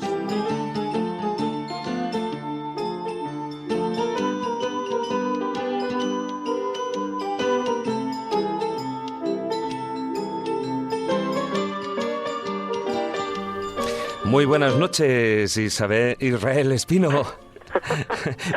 Muy buenas noches, a punto de cambiarme el nombre, querido David. Pero Sí, yo, vamos, para eso soy un as en cambiar nombres y en cambiar palabras. No ¿Qué tal estás? Tienes varias personalidades, Israel, tienes varias. ¿Sí? Israel de día, Isabel de noche. Pasando una buena noche, igual que vosotros, imagino. Bueno, oye, esta noche nos hablas de, bueno, siempre nos traes historias y nos traes leyendas, pero esta noche nos traes dos cosillas. Por una parte nos traes unas leyendas, una historia de un pozo, y por otra parte también, pues evidentemente el conocido, ese escalofriante osario de Bamba. Sí, porque bueno, los dos tienen que ver con huesos, al fin y al cabo. Y bueno, el osario de Bamba, es cierto que yo tenía que pegarme de latigazos, pero no lo conocía. Además lo descubrí, tiene narices en París, visitando el osario de las catacumbas Sí. de París, hace menos de un mes. El chico que nos llevaba por allí en la salida nos preguntó que de dónde éramos y nos habló del osario de Bamba, que yo te digo, tengo que reconocerlo, que no lo conocía. Entonces fue a partir de ahí pues cuando evidentemente me puse a investigar un poco y pues a descubrir otra de las maravillas que tenemos en España. Es un osario que es la Bamba, ¿eh? Aunque ya no es lo que era, ¿eh? Creo que antes tenía más calaveras. Tenía más, pero porque por lo visto partieron camiones y camiones hacia Madrid, hacia la Universidad de Medicina, Sí. A mediados del siglo XX, hace nada. Sí, se la llevaba Gregorio Marañón. Exactamente, sí. Ay, don Se los Gregorio, llevó para don los Gregorio. estudiantes. Claro. Dice, bueno, ¿para qué me voy a ir al cementerio si aquí ya las tengo todas juntas? O las utilizaban de pisapapeles, cuidado, a saber qué harían con las calaveras. Puede ser, lo cierto es que, hombre, alguna por lo menos sí que, algún resto sí que hicieron análisis, porque son esos análisis lo que dataron un poco de antigüedad, aunque tampoco lo tienen muy claro, pero cuentan por estos huesos que se puede remontar, pues eso, el siglo XIII, el osario de Bamba. Y luego también ahí nos traes esas leyendas que a mí me encantan sobre un pozo muy curioso, el Pozo Funeres en Asturias. Sí, porque es que además ya con el nombre ya el pozo de Funeres o Fúneres, porque dependiendo de las leyendas lo nombran de una manera o de otra, ya el nombre ya es funerario, ya te lo va Sí, advirtiendo. ya anticipa el tema, ¿no? Y además es curioso porque tiene un montón, es el típico asusto espinoso, porque tiene un montón de cosas un poco tétricas alrededor, pero además que te van avisando, porque os cuento, primero está, no ya la leyenda, sino varias leyendas que hablan de que este pozo no es muy normal. Y luego además acaba, lo que es lo peor, acaba con una historia completamente real y todavía más tenebrosa, si cabe. Todos los vecinos de la zona, vamos a ver un poco... Sí, cuéntanos las leyendas para saber exactamente qué ocurrió allí. ¿Por qué recibe ese nombre? Sí, que este pozo está en Asturias, cerca de La Viana. Se puede ver, todavía es un hueco en el suelo, está rodeado por una cerquita de madera y lo único que hay a su lado es un tejo enorme, solitario, un tejo que, como bien sabéis, es árbol sagrado, no solo de los astures, pero también de ellos. Y muy venenoso. Muy venenoso, claro, y el árbol de la muerte, y muy funerario, Sí. consagrado además a la diosa Hécate, o sea que ya te van avisando de que ese pozo muy santo no es, y ni muy normal tampoco. Pues cuentan que allí muy cerca de este pozo había un palacio, el Palacio de Álvarez de los Asturias, y cuentan que el último de sus descendientes que vivía allí era un buen elemento. Se trataba fatal a todos sus criados, a sus colonos, tenía derecho de pernada por sus santas narices, deshonraba a toda jovencita a la que viese cuando paseaba en caballo. Incluso cuentan, porque ya se mezclan un poco algunas leyendas, cuentan que incluso mató a un sacerdote por empezar la misa antes de que llegase. Tal era su desvergüenza, porque es que además, claro, por esas épocas tampoco podían quejarse mucho, que cómo no sería el señor que llegó a oídos del rey y, comprobando que todo lo que se decía de este mal hombre era verdad, pues lo condenó a muerte, lo mataron, Hay también dos versiones, unos que lo colgaron en la Peña Corbera y otros que lo llevaban a su panteón cuando de repente unos cuervos empezaron a devorarlo y se llevaron los huesos hasta la Peña Corbera, que desde entonces se llama así por esos cuervos. En los que coinciden las dos leyendas es que al final esos huesos los cuervos los depositan en este pozo de Funeres. Bueno, cuentan que se olvidan un poco de él, pero solamente se recuerda porque el perro del conde, por lo visto el único al que en vida había profesado algún tipo de cariño, abandonó ese palacio y se iba a vagar día y noche en los alrededores del pozo aullando, y era tal el miedo que provocaba a la gente que la gente empezó a apartarse, no solamente por el perro y por sus aullidos. Por lo visto empezó a salir un hedor repugnante que no tenía por qué, puesto que, como os decía, lo que se arrojó fueron los huesos, no había carne ya. Sin embargo, esa peste que salía del pozo hizo que nadie quisiese acercarse. Bueno, es una sima natural, ¿no? Me parece. Sí, es una sima completamente natural. Se ha dicho siempre que no tenía lo típico, que no tenía fondo, que incluso que comunicaba con el mar. Realmente es una sima natural y tiene unos 20 metros de profundidad, como se sabe ya. Y desde ese momento se convierte en un pozo maldito. Sí, porque cuentan además, también por varios sitios, que ya una vez olvidada la leyenda, cuentan con un pastor que no sabía nada del tema. Como el pozo no tiene brocales, realmente es un pozo a ras de suelo, un hueco, pues se le cae una vaca, él intenta ir a por ello, también se cae. El caso es que por las voces que pega, unos labradores que andan por allí lo escuchan, se acercan, ven que está vivo, y le arrojan una cuerda para que suba, y el pastorcillo pues se niega a subir y les dice que le dejen morir en el fondo de aquel pozo. Le preguntan por qué, claro, y el pobre muchacho dice que que tiene tantos bichos asquerosos que se le han pegado al cuerpo, que no quiere contaminar el mundo con estos seres ponzoñosos, con estos gusanos, con estas larvas y con culebras que tenía encima de él. Cuenta que lo tienen que dejar allí abandonado y que desde entonces dicen que el perverso espíritu del conde todavía vaga por ese fondo del pozo y aleja a los curiosos que se quieran acercar de noche. Y bueno, como os decía, esto es leyenda. Hay alguna leyenda más que hablan de alguna pastora también que se pierde, que se la traga el pozo, pero bueno, lo que sí es verdad que el pozo sigue conservando su aura de maldito y de pozo tétrico, porque bueno, en 1948, hace nada, ahí asesinaron, según las fuentes, entre 18 y 24 republicanos por los falangistas. Les pegaron un tiro y los tiraron dentro de la sima. Curiosamente... Creo que algunos vivos los tiraron, ¿no? Sí, exactamente, claro. Es lo curioso y coincide, fíjate ahí, la leyenda y la realidad. Cuentan que algunos seguramente estaban vivos porque algún pastor afirmaba que había oído los lamentos después.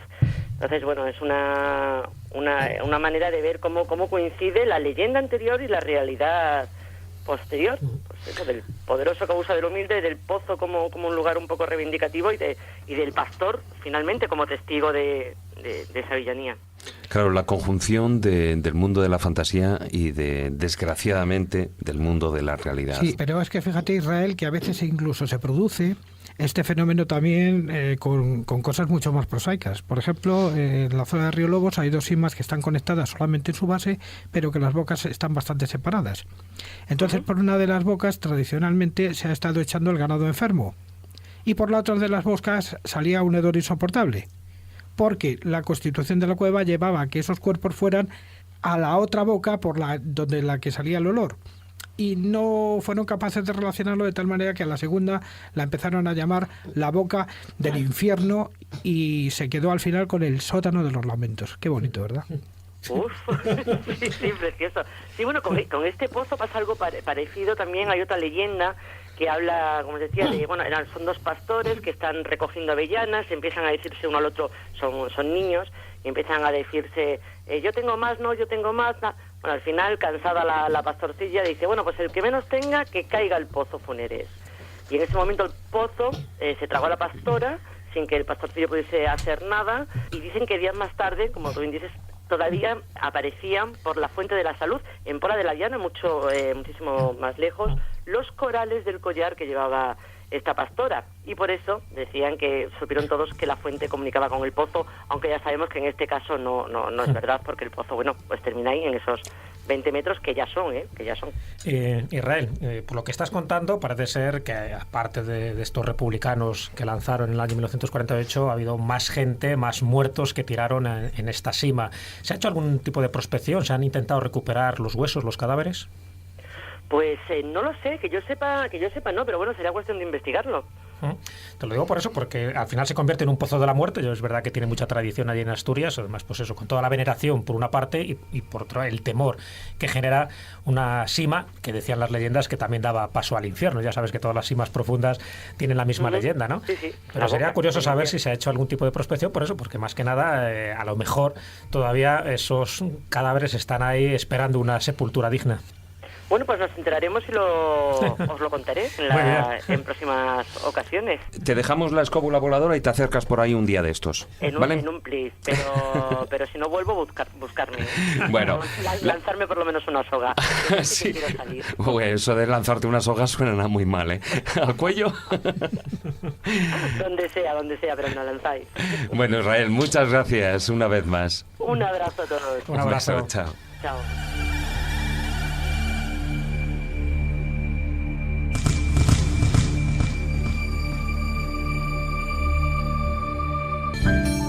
La escóbula de la brújula.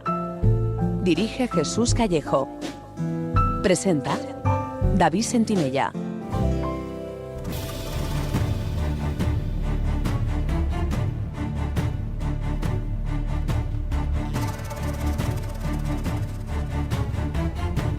Comienza El Filandón.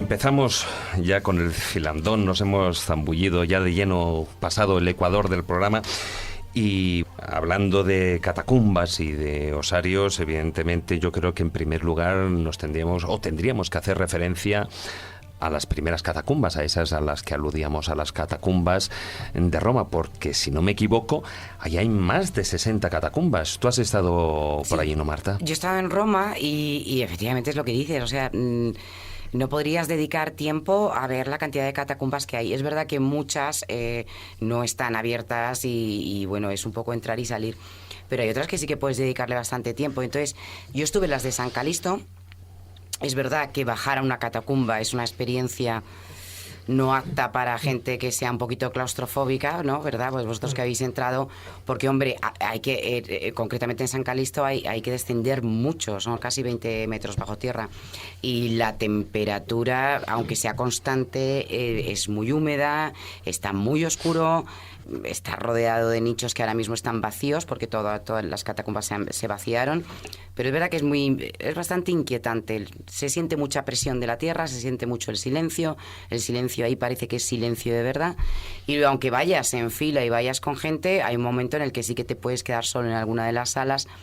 Y hombre, el que entra a una catacumba, me da igual, quizá, bueno, París no, porque París es más ancho y entonces tienes más sensación de poder respirar, pero ahí es que son paredes de 1 metro, o sea, pasillitos de 1 metro.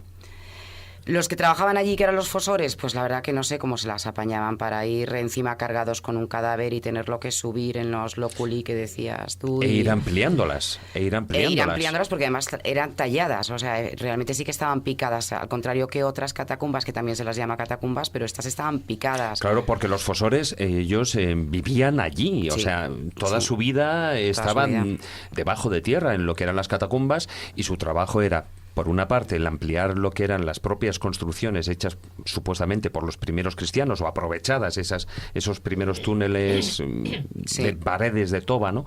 Posiblemente por esos primeros cristianos, ir ampliándolo y luego, como tú bien decías... Luego no perderse, luego ayudar a los y familiares luego a que no se ayudarles perdieran. y ayudar a enterrar a los luego, nuevos cristianos difuntos. Efectivamente, y luego decorar las tumbas, porque para ellos era muy importante que apareciera la simbología cristiana. Entonces, claro, pintar, claro, mucha gente que lo critica, dice es que son unos pinturrajos como muy burdos. A ver quién aguanta dentro de una catacumba con el olor a muerto, que es terrible, porque es verdad que es un hedor muy duro y muy insoportable, y estar ahí con poca luz tratando de ser manierista. Es bastante ridículo. Pero es verdad, porque dicen eso, y también las aprovechan para esconderse aquí, pero ¿quién se iba a esconder allí? No, esa no era la Son finalidad, locuras. evidentemente. De hecho, las catacumbas Ninguna. prácticamente forma parte ya de esa creencia cristiana de la resurrección de los muertos. Claro. De hecho, en algunas catacumbas, como la de San Sebastián, se pueden ver las urnas de los patricios, en fin, que se incineraban, y por otra parte, los cementerios propiamente dicho de los cristianos, que se les enterraba de cuerpo presente para esperar, porque en aquella época se pensaba que el fin del mundo era inminente, no lo olvidemos. Pero es algo que también nos decía Antonio Piñero cuando lo tuvimos hace poco también de invitado. Ellos pensaban que en aquel momento todo se iba a terminar, que estaban viviendo el final de unos tiempos, de una degeneración, de una degradación, de una corrupción que era el Imperio Romano, y que faltaban días o unos pocos años para resucitar y volver otra vez a la Nueva Jerusalén. Entonces, pues sí daban mucha importancia a las catacumbas, y donde además aparecen los primeros símbolos cristianos, que es el pez y por otra parte el crismón, ¿no? Que es el anagrama de Cristo. Y el símbolo de la vida, la estrella de la vida de 6 puntas, que viene ya aunque venga del mundo pagano, pero también fue muy utilizada por los primeros cristianos en su momento. De hecho, hay muchísimos cubículos, por ejemplo, que la tapa tienen con 2 rosetas de estas de 6 pétalos. Y la primera figura de la Anunciación también, de la Virgen. Sí. No, fíjate que además hace poco sabéis que hay como 2 tumbas que parece que son reales, ¿no? Dentro de esos primeros años del cristianismo, que es por una parte la de San Pedro y por otra parte de la de San Pablo, ¿no? Además se han encontrado en los lugares donde tradicionalmente deberían estar, y también se han encontrado esas pinturas donde por vez primera, por ejemplo, se veía la efigie de San Pablo en el momento en que fue pintado. Parece ser que fue representado pues por un coetáneo suyo. Entonces, es muy llamativo porque te da una información adicional, no solo arqueológica de hace 2000 años, cómo vivían los primeros cristianos, sino también pictórica, en fin, iconográfica, y con una serie de elementos que yo creo que son claves para entender ese primer cristianismo que está a caballo entre las primeras persecuciones y cuando se convierte en religión oficial a partir del siglo IV. Yo creo que esas catacumbas, esas 69 catacumbas más o menos que hay alrededor de Roma, son claves para ver la veracidad de esos evangelios. Sabes que muchas veces se ha cuestionado, ya no solo el Antiguo Testamento, sino el Nuevo Testamento. Entonces, cada vez que aparece una nueva tumba, como la de San Sebastián, la de San Pablo, la de San Pedro, ya no te digo la de San Mateo, de San Tomás, de alguna forma da credibilidad a ese texto evangélico y dice, pues ahí está, por lo menos hubo alguien muy importante que tuvo seguidores. Ya no hablo de la de Jesús, porque si aparece la de Jesús está claro que habría que cuestionar todos los principios básicos del cristianismo. Pero sí están apareciendo, o dicen que están apareciendo, huesos y tumbas de estos primeros cristianos que en principio dan veracidad histórica a un episodio que mucha gente piensa que es legendario. Bueno, de hecho ahí en San Calixto está la momia encontrada de Santa Cecilia, que luego reprodujo Maderna, que es una maravilla, porque eso sí que no está ahí, está en Trastevere, pero merece la pena ir a verla porque es preciosa, es una escultura preciosa. De hecho, él un poco su obra cumbre, ¿no? De hecho, estamos hablando del nombre de las catacumbas, ha salido San Calixto, San Sebastián. Cabe decir que las conocemos hoy en día precisamente por esos nombres, porque en ellas fueron hallados los santos. Pero fijaros, las catacumbas han estado 1000 años prácticamente desconocidas, olvidadas y desconocidas, ¿no? Eso fue hasta el siglo XVII, cuando un entusiasta que había leído algunas cosas, que era Antonio Bosio, pues ahí empezó. Y luego Rossi. Sí, pero Rossi ya fue sí, pero más Bosio tarde. fue el primero. Bosio escribió la Roma subterránea, es verdad. Exactamente, y halló pues alrededor de unas 30 de estas catacumbas. Ya luego más tarde Rossi fue cuando a mediados del siglo XIX. Fue con San Calixto, precisamente. Exactamente, e incluso fue él el que le llevó al Papa Pío IX, el que había encontrado las tumbas de 3 papas de la antigüedad, claro, porque del Pío siglo IX III. le estaba pagando por las excavaciones y no había resultados, entonces tenían un estrés terrible. Y hasta que no encontraron la placa que decía, aquí está enterrado el Papa, no sé cómo se llama el Papa que está enterrado. No recuerdo, 3 papas del siglo III. Pues en ese momento cuenta la leyenda que el Papa se arrodilló y lloró lloró, pero yo creo que lloraba de relax, de bueno, pues ya está la catacumba aquí, ya no me comen más. Pues le traía al loco. Pero a ver, Pío IX es que no se creía exactamente. No creía nadie. No creía nadie que ahí nadie. eran las catacumbas Claro. de los cristianos. Bueno, de Claro. los cristianos, pero sobre todo porque que Roma ahí es un agujero, vosotros lo sabéis, o sea, cuando queso lo encuentras, gruyère, ¿no? claro, es un queso gruyère, entonces, ¿por qué iba a ser precisamente ahí la catacumba? Entonces, es muy difícil convencerle, pero bueno, él creyó y mira, al final, pues pudieron... De todas maneras, eso es para analizarlo un poquito, porque es cierto lo que estáis diciendo, que eso, o sea, nosotros hoy día tenemos una ciencia entre comillas, porque hoy es ciencia, pero durante mucho tiempo ha sido simplemente aventura, que es la arqueología, y que se empieza a desarrollar en tiempos de Napoleón, pero que realmente no alcanza el cenit y digamos una cierta sistematización casi hasta principios del siglo XX.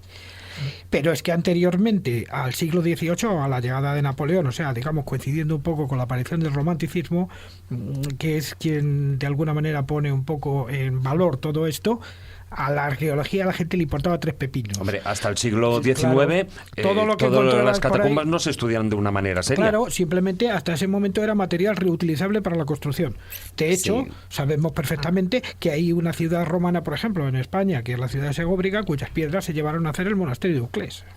Sí, bueno, pero eso también era por ignorancia, porque tampoco había las técnicas adecuadas y porque la arqueología, como tú bien has dicho, Porque no era les una importaba disciplina. nada. Y de hecho, pues bueno, si hablamos de Troya o con Schliemann, en fin, la cantidad de desbarajustes que se hicieron allí y que por otra parte, bueno, pues también sirvió para que se tomara en serio toda una investigación que en el fondo nos redescubría el pasado.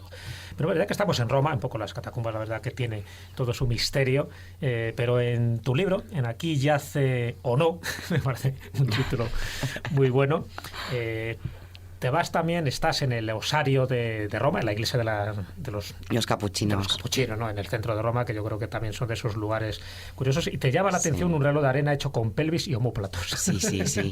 Bueno, pero claro, es que eso es lo que yo llamo el interiorismo óseo. Eso es maravilloso. Pero es que como artista a mí me gustaría hacerlo. Fíjate, es el material más barato que tenemos. Sí. Y además el más maleable, porque realmente tienes 1000 formas diferentes para hacer 1000. Bueno, y la lámpara que me dices, hay una lámpara. Pero yo recuerdo los capuchinos que me hizo mucha gracia. Bueno, primero la que está muy cerca, la fuente de las abejas, que ahí es muy gracioso, porque es una fuente de esas que te llaman también la atención. Y bueno, es un Bernini, ¿no? Porque de esto, pero... Y cuando entras, hay un capuchino que es casi más inquietante, un capuchino vivo, que se hablaba antes con Jesús, sí, que es casi más inquietante que los que están ahí muertos, porque te pide un donativo con una mirada terrible y luego te dice que está prohibido hacer fotos, que tela. Yo hice fotos furtivamente para que yo vea que llevo una ladrona dentro de mí. Públicamente. Lo confieso. Las tengo guardadas que me dan vergüenza. Bueno, no vergüenza, sí, porque están súper mal hechas, porque tenía tanto miedo, que estaba tan temblona, que están todas movidas. Entonces no sé para qué monté tanto show, si luego no puedo enseñarlo. Déjame que te haga un inciso. Sí, Quienes nos dedicamos a estudiar estas cosas porque tanto nos motivan, debiéramos protestar y debiéramos llevar esto a la UNESCO. Ay, o sea, por sí, favor, los que nos dejen informamos de hacer esto fotos. somos patrimonio de la humanidad, déjennos sí? en paz, hombre. Porque que además que uno se no pasa hace mal. Claro, se hace uno 3.000 kilómetros y no lo dejan a uno hacer una foto. Totalmente de acuerdo contigo, yo firmo. Vamos a hacer una petición Claro. de estas en Change, que se hace rápido, sacamos 1000 firmas. No, con 1000 no hacemos nada, habrá que sacar 100.000. Bueno, total, que ahí pues eso, hay un monje y cuando entras pues tiene como 6 salas. La arena además, eso también pasa con otros de los capuchinos, es de Tierra Santa. Entonces claro, el lugar es muy bendito, pero claro, por otro lado, mucha gente se escandaliza. Bueno, eso es que no es ningún sacrilegio. O sea, los cartujanos piensan que polvo somos y en polvo nos convertiremos. Ellos no le dan ningún valor a nuestros huesos. Entonces, ¿qué más da que estén apilados, enterrados, hundidos, colocados o no colocados? Pues ahí está mucho más bonito. Que tiene mucho interés, al que también te tiene que llamar la atención esto. A mí me pareció que no es nada más y nada menos que una expresión artística hecha con huesos. O sea, no hay más misterio. Sí, porque se le quita un poco toda esa parte morbosa, es decir, se considera como algo natural y por lo tanto así lo ven los cartujos, lo ven los capuchinos y lo ven tantas y tantas órdenes monacales. Y yo creo que también es bueno, es como normalizar la muerte, ¿no? De hecho, en las 6 criptas que tiene esta iglesia, ¿no?, de Roma, claro, cada una está dedicada a algo, ¿no? Ahí está la famosa cripta de las pelvis, en fin, con muchas reliquias, Sí. ¿no? Dicen que la lanza de los giros, una más de las muchas que hay, la cripta de las tibias y los fémures y la cripta de los 6 cuerpos. Esa es muy, muy curiosa, ¿no? Porque, bueno, 3 3 de ellos son de niños, y ya sabes que los niños parece que crean, en fin. Los sobrinos de Urbano, VIII. Exactamente. Y hay una joven princesa del siglo XVI que la colocan en el techo, Sí. con unos ornamentos, como tú Sí. bien dices, Sí. con una guadaña en una mano y con la otra en una balanza. O sea, más macabro. La balanza imposible, de la ¿no? vida. Sí, también, también decían que era sobrina de Urbano VIII, que esto le debía de apasionar, esta manera de construir. Sobrina o otra O, cosa. Ya sabes, en fin, por es que tenía entonces muchos sobrinos. Entonces, el claro, parentesco era bastante eso es, cercano. Como eso es. no había pruebas de ADN, pues en fin, así quedó Sí, la cosa. sí. Ahora que hablabais de los huesos de los niños, dejadme que os dé un dato que es curioso y que lo he encontrado cuando estaba documentando para esto, y es la costumbre que de los habitantes de Tana Toraja, que tienen la costumbre de los niños, cuando han muerto muy pequeños, los entierran dentro de un árbol y luego lo cubren con huevos, Sí. porque consideran que aún no han tenido el desarrollo como humanos y los devuelven a la naturaleza. Sí. Qué Es bonito. preciosa esa forma Bueno, de enterrar, ¿verdad? que no están maliciados, Mm. que tienen el espíritu libre, Claro. limpio, y entonces lo que hacen es incorporarlos a la naturaleza. Es una Es muy costumbre. bonito porque es como si se pudieran seguir criando dentro del útero del árbol, ¿verdad? Y Es mágico. de hecho el crecimiento del árbol los envuelve, Depende, los claro, acaba envolviendo. depende ¿no? mucho de No ello. es como los féretros que cuelgan, bueno, pues sí que ya los incorporan, y además los Tana Toraja tienen toda una tradición y Sí. un sistema que además la antropología lo ha estudiado porque es sumamente curiosa, de todo lo que es el proceso hasta llegar a enterrar al difunto, que puede durar 2, 3 y hasta 4 años, Hombre, ¿no? Dependiendo a ver, del eso me dinero parece de la muy- familia. Perdona, David, pero lo que me parece terrible es lo que hacemos nosotros con 24 horas. A mí es que eso no me parece normal. A lo mejor no 4 años para enterrar, pero aquí 24 horas me parece que ya está bien, Pero ¿no? los 3 días Pero tradicionales. escúchame, es que aquí hemos inventado el tanatorio, que no deja de ser un negocio única y exclusivamente. Totalmente. No, Pero bueno, pero aparte de que sea un negocio, facilite o no facilite las cosas, lo que no está comprobado... Mira, el otro día escuchaba una cosa que hablaba de la máquina de Lázaro, que es interesantísimo. ¿Habéis oído de esta máquina? Bueno, porque claro, no habéis oído porque lo han retirado rápidamente. Pero existe, hay una máquina desarrollada ya que asegura poder resucitarte. Y de hecho ya lo han empezado a hacer pruebas. Bueno, pero es que te resucitan pasadas las 24 horas, ojo. O sea, es una cosa, te lo planteas y dices, bueno, a ver, que esta máquina ya está inventada. Pero casualmente toda esa información la han retirado. No sé, claro, qué tipo de interés hay ahí. Pero bueno, lo que yo saqué de eso es, la muerte cerebral no es tal ni tan rápida. Y tardamos, parece ser, un poquito más en morirnos. Parece que las células que tenemos en los oídos tardan más de 24 horas en estar ahí. ¿Qué pasa entonces? O sea, ¿a qué tanto correr?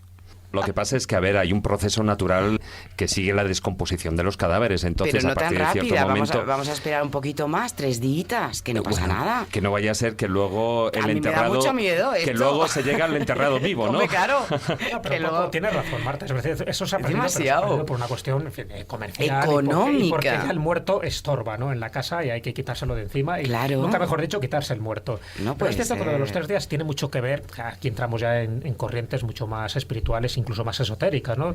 Lo de ese cordón de plata que une el cuerpo físico con ese cuerpo astral, con ese cuerpo espiritual, hasta los 3 días prácticamente no se rompe, y por eso todavía se mantiene. De hecho, comentan que todavía el espíritu, aturdido un poco por la muerte, todavía no es consciente de que está en el otro lado, todavía sigue permaneciendo ahí en el velatorio, escucha y ve todo lo que se está produciendo, y de ahí que haya algún tipo de aparición fantasmal en esas primeras horas o en esos primeros días, ¿no? O sea que todo tiene un fundamento, pero bueno, luego al final ya sabes que ese fundamento queda supeditado a cuestiones comerciales. Pero quería comentar un poco antes que estabais hablando un poco de los torajas y de esta tradición. Es verdad que, por lo menos yo conozco en ciertas culturas africanas, que no tanto cuando el niño muere, sino cuando el niño nace, la placenta también se entierra Sí. en un Claro, árbol. porque es Al sagrada. árbol se le da el nombre Claro. del niño y se vincula la vida del árbol a la vida del niño. Pues que me parece muy bien. De tal manera que si el árbol muriera por la razón que sea, parece que esa persona también moriría y viceversa. Es decir, hay toda una simbiosis natural que aquí se ha perdido, sobre todo con la cultura urbanícola, donde esa trascendencia de que lo natural del árbol con el niño se une y tanto su vida como su muerte estarían aparejadas. Y luego parece que hay casos donde se cumple, es decir, cuando esa persona muere, ya de adulta, pues el árbol, por alguna razón, cae en una especie de enfermedad y también desaparece. Bueno, pues es un poco, está relacionado con los espíritus de la naturaleza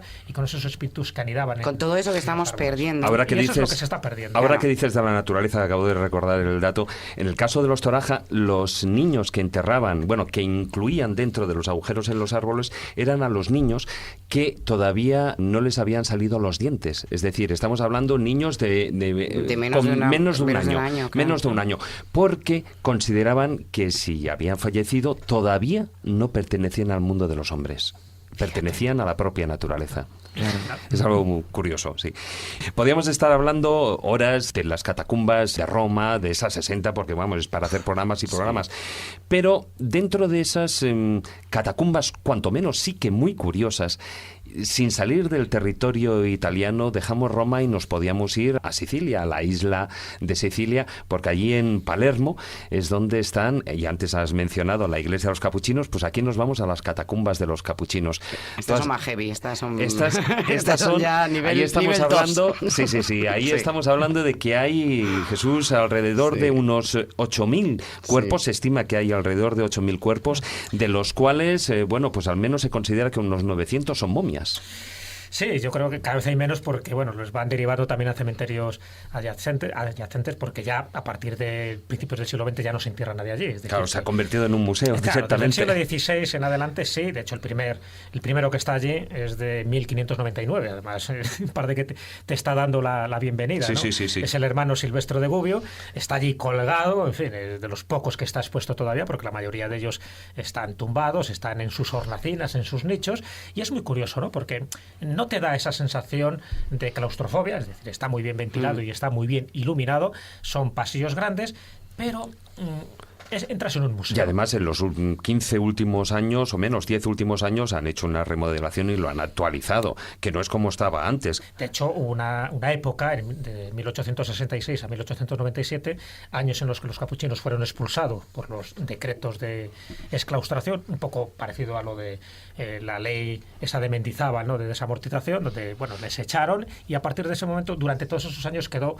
pues totalmente abandonado, desabastecido, y las momias que se habían conservado perfectamente hasta ese momento se fueron degradando. Menos mal que a partir de 1897 volvieron otra vez los capuchinos y, bueno, gracias también a la ayuda del Ayuntamiento de Palermo, eso se revitalizó y todavía hubo gente que se enterró, pero ya muy poco tiempo después. De hecho, uno de los últimos entierros es el de la niña Rosalía, que ha dado mucho que hablar y que ahora, si queréis, comentamos alguna cosa, porque incluso ha protagonizado algún fenómeno paranormal. Dice que abre y cierra los ojos. Abren, bueno, yo he visto los vídeos esos también, que andan por ahí y vamos, sin comentarios. Sin comentarios, pero bueno, es verdad que tiene una cámara permanente, ¿no? También un poco por preservación. Además, en eso hay un último dato que me estaba contando Marta fuera de micrófono y yo lo desconocía, y es que creo que National Geographic ha hecho todo un análisis de la momia, ¿no? Sí, os recomiendo que lo veáis porque es muy interesante, porque lo han metido en un escáner, entonces se ve perfectamente el cerebro, perfectamente en su sitio, todos los órganos, porque la verdad es que y dicen que es la momia mejor embalsamada del mundo. Sí. Y se decía que había podido morir de una neumonía, pero ahora sí que se comprueba que el pulmón derecho es más pequeñito que el izquierdo, entonces lo que tuvo fue un broncoespasmo o una bronconeumonía, y entonces efectivamente falleció de ello.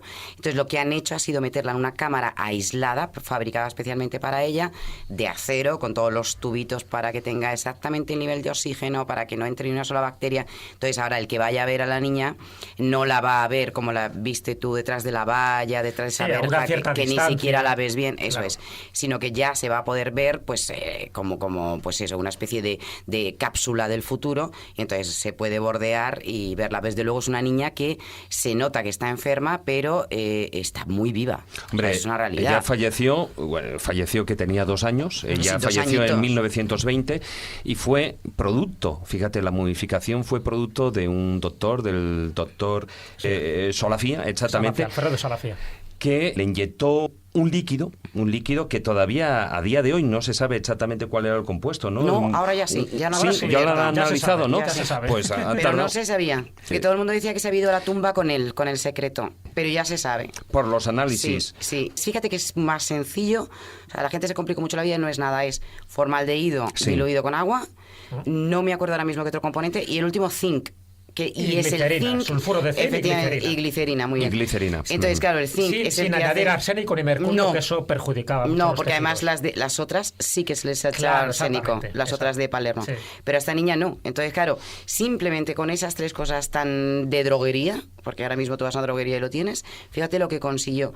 Claro, ¿cuál era la dosis? Porque él estuvo vendiendo eso. Sí. El doctor estuvo vendiendo esas dosis un poco como, oye, pues tengo esta fórmula magistral, y se la llevaban algunos médicos para probar, pero la cosa es la cantidad. De todas maneras, a ver, cuando estamos hablando de que de esos 8.000 cadáveres, unos alrededor de 800, 850, arriba abajo, pues son momias, no estamos hablando de momificación No, artificial, no. estamos hablando de momificación natural, porque cabe decir, digo, salvo algunos de estos casos, como el de la Bella Solo la Durmiente, que es niña. como es conocida la Sí, niña, sí. pues se les los que hacían, y tú que has estado allí, Jesús, Sí.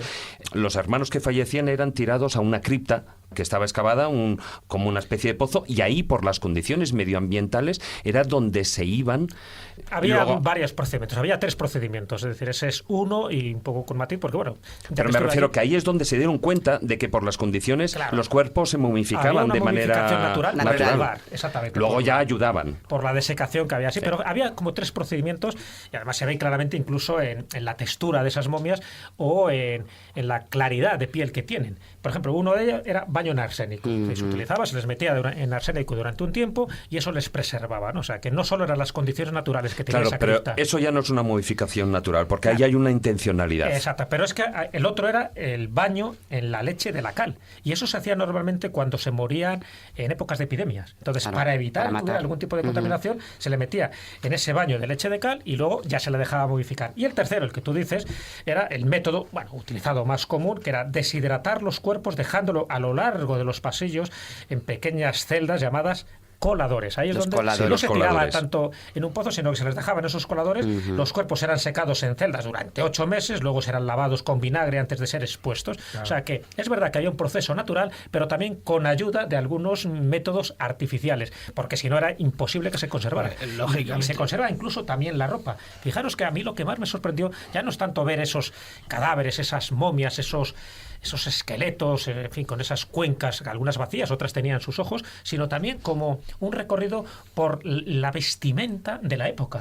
Claro. Porque Sí, sí, sí. están enterrados separados hombres, mujeres y también por profesiones. Entonces te podías encontrar ahí dispuestos en hileras y, ya digo, clasificados según la profesión. Te podías ver zapatos, chaquetas, sotanas, vestidos, incluso sombreros del momento. Eso, cuando los tienes prácticamente a medio metro de distancia, te quedas estupefacto. Y hay, porque son y hay los un sombreros. dato muy curioso. ¿Sabes que las familias que solicitaron a los monjes capuchinos, estamos hablando de los siglos Sí, a partir del anteriores, del- o sea, estamos hablando del siglo XIII, siglo XIV, Sí. etcétera, ¿no?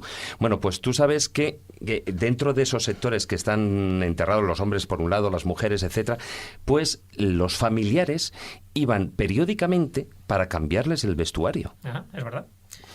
Entonces, bueno, es cuanto Como menos a las una vírgenes. costumbre. Una costumbre, Es la misma ya, pero santificación. que te vas a Elevar- cambiarle elevarlo la a lo ropa sagrado. a la momia de tu abuelo. Sí, no, debía de ser increíble. ¿Qué comentarían en casa? Mira, esta tarde vamos a ir a... Debe ser muy raro todo. No, es curioso, por eso digo que llama mucho la atención, ya no tanto solo la momia, en fin, que ya de por sí da escalofrío, sino la vestimenta. Y luego cuando estuve allí, tenía 2 curiosidades, ¿no?, que me despejaron, ¿no?, y que para mí eran 2 misterios que supuestamente estaban allí en la cripta de los capuchinos de Palermo. Sí. Uno de ellos decían que estaba ahí enterrado Velázquez, ya sabes que Velázquez muere en Y de hecho 1660. existe, Te lo dice, tienen el claro, y documento. Es que está ¿eh? empeñado el cura que está Claro. allí, te lo dice. Sí, sí, sí, aquí está Velázquez, aquí está Pues no, Velázquez. hay un pintor Es que otro Velázquez, se ¿eh? hacía Claro. llamar Velázquez. Exactamente. Velázquez. Exacto, nada Un tiene pintor que ver. local, un pintor de Palermo, Sí. y que nada tiene que ver. Pero como, bueno, es verdad Bueno. que los archivos desaparecen pues a principios del siglo XVII, entonces no hay constancia de ese Velázquez, que ya sabéis Claro. que todavía se sigue buscando, ¿no? Él fue enterrado en la iglesia de San Juan, en la plaza de Ramales, pero bueno, ya sabéis que nuestro Pepe Plazuelas, José Bonaparte, cuando se convierte en rey de España, le da por hacer plazas, le da por derribar iglesias, y una de las iglesias que derriba es donde estaban los huesos de Velázquez y su mujer. Donde previamente buscaban a Quevedo. Y, exactamente. efectivamente. Claro. Bueno, pero Quevedo ya apareció. Bueno, Villanueva de los Infantes, sí, por lo menos sí. ya sabemos que está. Y bueno, y la otra curiosidad, ya desterrado el enigma de Velázquez, la otra curiosidad es que yo pensaba que allí estaba enterrado el conde de Cagliostro. ¿Os acordáis, no? De Giuseppe Bálsamo. Pues no es verdad, tampoco está enterrado allí, a pesar de que la leyenda urbana se empeñaba en decir que muchos de los huesos que estaban allí, porque hay una especie de osario común también, uno de ellos era el de Cagliostro. Tampoco es cierto, y bueno, pues y una pena, porque para mí yo creo que de Cagliostro se ha hecho una injusticia suprema, sobre todo a raíz de la novela de Alejandro Dumas, donde se le ha puesto como una especie de mercenario y de charlatán, cuando yo creo que realmente era un iniciado. Lo que pasa es que jugaba también a hacer este tipo de tropelías. Bueno, pues hay cantidad de cosas que se desmienten cuando estás allí, aunque es verdad que hay uno de los grandes escritores, no está enterrado en la cripta, sino bueno, en el cementerio, en eso, las catacumbas, que es Lampedusa, Giuseppe Tomasi de Lampedusa, el de Gato Pardo, el del que hay que cambiar las cosas para que todo siga igual, una de sus frases típicas. Bueno, esa es la dice Alain Delon, ¿eh? Sí, pero se dice también en el Gato Pardo, que por cierto es la única obra que escribió este príncipe de Lampedusa, y también está enterrado en este cementerio en eso el juez Giovanni Falcone, del que estuvimos hablando. Famoso juez Falcone, vuestro programa de la magia, que fue buenísimo, ¿eh? Tengo que decirlo. Fue muy mafioso, sí. Fue muy mafioso y muy miedoso, ¿eh? Bueno, fijaros, me estoy saliendo un poquitín del tema de las catacumbas de Palermo, pero sí en cuanto a esas condiciones medioambientales que hacen que se pueda producir esa momificación natural. Tenemos otro caso, estamos hablando no de Palermo, sino estamos hablando de la Catedral de Bremen, en Alemania.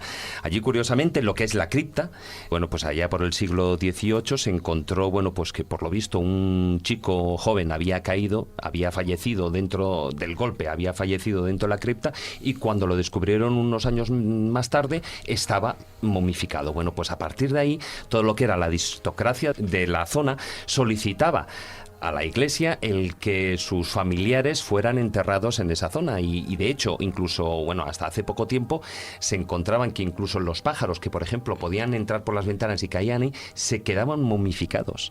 Entonces es curioso, bueno, pues eso es esas condiciones medioambientales propias de, bueno, pues una zona sin humedad, donde hay corrientes de aire, etcétera, etcétera, que facilitan la desecación de los tejidos y que hacen que no exista la putrefacción. En los cementerios, ¿no? Cuando se hacen las exhumaciones, muchísimos cadáveres están momificados. Sí. Muchísimos. Lo que pasa que antes era cadáver momificado de una manera natural, ha muerto el Lord de Santidad, es un santo. Pero es que no es cierto. O sea, depende de dónde esté colocado tu ataúd y con lo que tú dices, qué condiciones, y tenemos una momia rápido.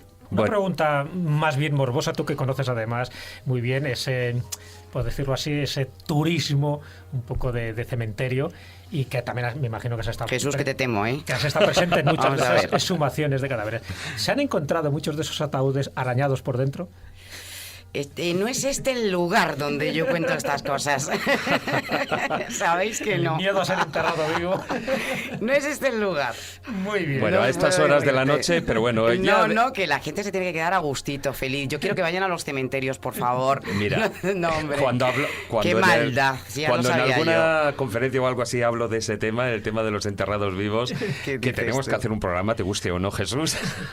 Oye, pero hay que echarle, hay que echarle. Ahí hay que... sale a acongojada. Sí, no, ya me imagino. Sale acongojada de los datos y de las circunstancias que hay. Sí, muchos. Lo que pasa que ahí sí que es verdad que es mejor no saberlo. Bueno, eso lo discutiremos después del programa. Ahora vamos con un poco de música, porque sí que vamos a continuar con ese turismo fúnebre que a ti tanto te gusta, porque vamos a dejar Italia y nos vamos a otro país centroeuropeo.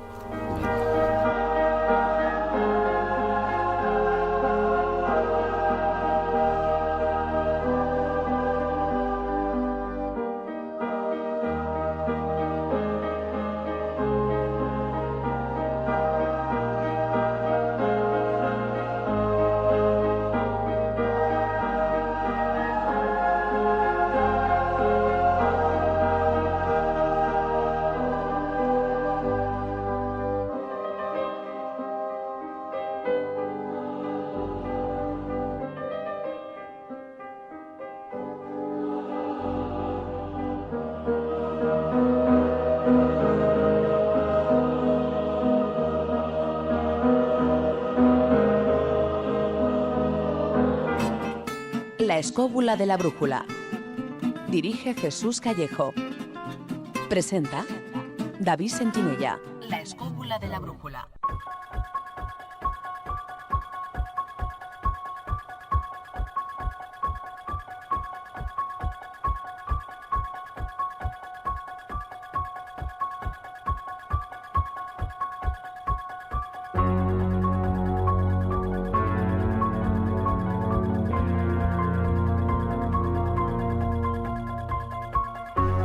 Y seguimos con el filandón, con la segunda parte del filandón aquí en la Escóbula de la Brújula y dejamos Roma y nos vamos a otra gran ciudad, a París, porque ahí hay unas famosísimas catacumbas en el subsuelo de la ciudad.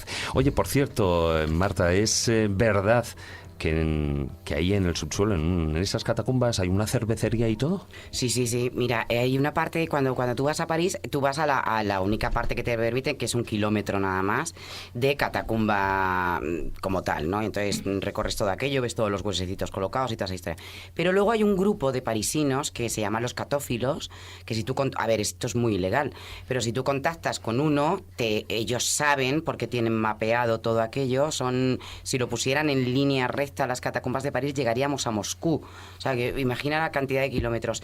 Muy complicado. También es verdad que hay mucho rumor de mucha gente que entra ahí dentro y acaba que nadie le encuentra, pero bueno, yo eso pienso que ya que son leyendas. Pero sí que es cierto que estos catófilos te meten, van gateando, metiéndose por unos sitios imposibles, y se han descubierto una antigua cervecería, porque ahora los franceses están queriendo demostrar un poco que la cerveza fueron ellos los primeros que lo inventaron y esas cosas, que los franceses, que son como nosotros, que todos queremos ser los primeros. Los egipcios no fueron, ¿no? Son ellos. No, vale. Son ellos. Por eso han acuñado una frase que es chauvinistas. Pues sí, pues efectivamente. Y entonces sí, ahí está la antigua fábrica de cerveza, totalmente imposible de ver para una persona que no quiera estar pues 8 horas bajo tierra gateando, arrastrándose y haciendo el cabra.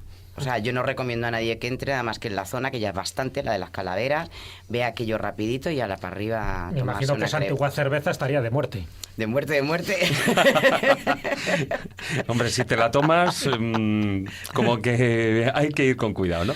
Yo creo que sí. Pero bueno, me imagino mucha gente cuando está ahí en las catacumbas en París, dice que les llega un olor, ya no es por el olor del subsuelo, sino es por el olor de que en algunos de esos lugares donde están todavía los difuntos, por el sistema, cómo han sido momificados o cómo se han momificado de manera natural, porque ahí es donde surge ese líquido, la adipocira, que hace que tufillo. Que tiene un tufillo especial. ¿Tú lo notaste? Tufillo. A ver, yo creo que es que los gatos se meten ahí y se mueren. O sea, yo creo más muertos, ¿sí? Efectivamente, yo creo que esos huesos están muy secos. Es muy difícil. Pero bueno, oye, es verdad que si es que son sitios que no son agradables. Es que yo creo que para tener el memento mori y tener a la muerte presente, pues te vas a la superficie y ves cosas más bonitas que aquello, porque además es que están ahí todos en filita, ¿verdad? Pero te asomas un poco y por detrás están todos revoltijados, o sea que solamente hicieron los primeros muros. Sí. Claro, estamos hablando de una barbaridad. ¿De cuántos millones de muertos hay ahí? Se habla de 6 millones, es decir, hay más gente muerta que gente viva caminando por las calles de París. Es que 6 millones, tú fíjate, el más grande del mundo del cementerio parece que está en Irak y tiene 6 millones. Claro. Y es una extensión inmensa, 5 veces la Almudena.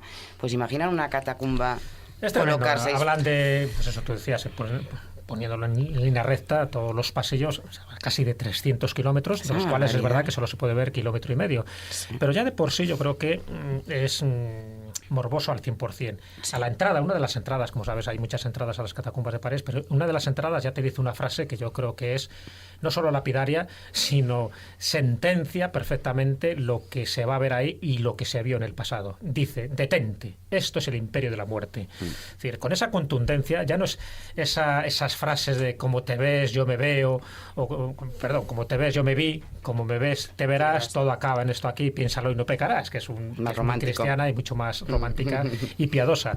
Ese detente, este es el imperio de la muerte, yo creo que de alguna forma refleja perfectamente el horror que allí se vivió, porque estamos hablando de catacumbas muy antiguas. Prácticamente es cierto que tardaron, me parece que 12 años en trasladar de los distintos cementerios los huesos para convertirlo en esas catacumbas tremendas. Hace poco vi una película que os recomiendo, por cierto, porque para mí es de lo mejor que he visto de cine de terror, que se titula Así en la tierra como en el infierno. En esta película, además, que trata de un argumento bastante sugerente para mí, están buscando estos catafilos, están buscando la piedra filosofal de Nicolas Flamel. Ellos piensan a través de una serie de datos y de mapas que tienen que justo están en un lugar muy determinado, estas catacumbas. Al final entran por una puerta secreta no oficial, no recomendable, y van buscando todo esto. Y aparece este cartel que acabo de decir, y luego las miles de peripecias que se encuentran, pero es como una bajada a los infiernos, en definitiva. Es decir, ahí cada uno va encontrando sus propios miedos. Aquello a lo que teme es lo que se va encontrando a lo largo de esos pasadizos.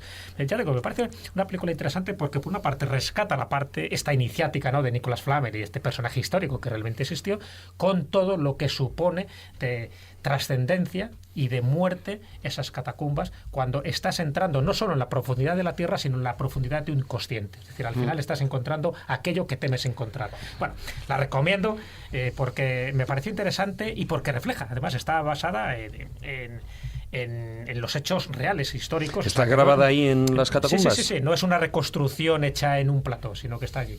Entonces, bueno, al final va siendo angustioso y me parece bien porque refleja, ya digo, esa sensación de claustrofobia, porque está grabada un poco como con cámaras subjetivas, ¿sabes? Y además colocando también cámaras en los cascos, como si fueran espeleólogos que van entrando ahí. Entonces, bueno, pues ese movimiento continuo te crea una cierta zozobra, que me imagino que es lo que el director pretendía, claro. No, seguro. De todas maneras, hay algo que se ha dicho antes que yo voy a expresar aquí mis dudas con respecto al asunto. Tú has dicho antes, Marta, que es en estos sitios donde uno escucha de alguna manera el silencio perfecto. No. Espera, yo hablaba en los cementerios. En los cementerios hay mucho silencio. En la catacumba de París, que vas rodeada de 300 haciendo fotos y hablando, y en la otra catacumba, a no ser que entres solo, de silencio cero. Pero patatero. tú imagínate que entras sola y te dejan a ti sola ahí dentro.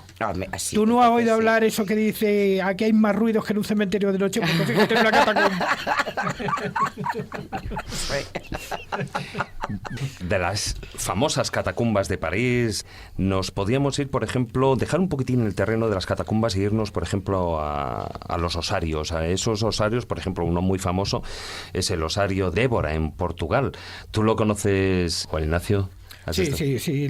Bueno, no he llegado a estar, he estado cerca, pero no llegué a entrar. Pero sí, evidentemente, desde que empezamos, digamos, a interesarnos por estas cosas cuando éramos jovencitos, el osario de Évora forma parte de toda esta parafernalia que tiene que ver, pues eso, con lo que decía antes, lo antropológicamente escatológico, lo relacionado con el más allá y que nos lleva a Évora y nos lleva a muchísimos sitios.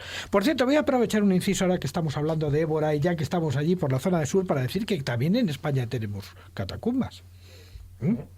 No muchas, pero tenemos alguna. Por ejemplo, tengo localizada la de Tentecarreta, que están en Montalbán de Córdoba. Estas son de origen. Tentecarreta. Hombre, yo creo que si hay una ciudad donde tiene que haber, tiene que ser en Toledo. En Toledo tiene que aparecer sí o sí, aparte de lo que son la zona de las momias de San Andrés, etcétera, que sí que podríamos considerar una especie de catacumbas, ¿no? Te leo lo de Tentecarreta. Mira, me puse en contacto a través de una amiga con Rafael. Es que me llamó a mí también la atención porque son las únicas de España. Digo, vamos a buscar aquí, vamos a buscar. Rafael Carmona Ávila, arqueólogo municipal, director del Museo Histórico Municipal de Priego de Córdoba. Bueno, entró él nadando en 2009 y su conclusión es que, bueno, para resumir, en sugerencia de arqueólogo no sé qué, no sé cuántos. A ver, que te resumo. Dice, por tanto, la denominación como catacumba de Tentecarreta me parece poco apropiada. Habría que pensar más en un enterramiento en cueva, con agua, con lo que ambos aspectos tienen de simbólico en el mundo sagrado. Y es verdad, porque porque todo lo que el ayuntamiento dice de aquí, ¿dónde están esos huesos? ¿Dónde están esta de terracota que se encontró? ¿Dónde? Para que sea catacumba tiene que haber algún cadáver, porque si no, no es un enterramiento en tierra.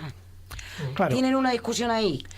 Es que yo no sé por qué decantarme, ¿eh? Tú dices que es la única, pero no es la única. Ellos aseguran ser los únicos. Pero es que hay otras que lo reivindican. Por ejemplo, otra que yo tengo registrada aquí, que son las de la iglesia abacial de Alcalá la Real en Jaén, que en el fondo son tumbas en bañera.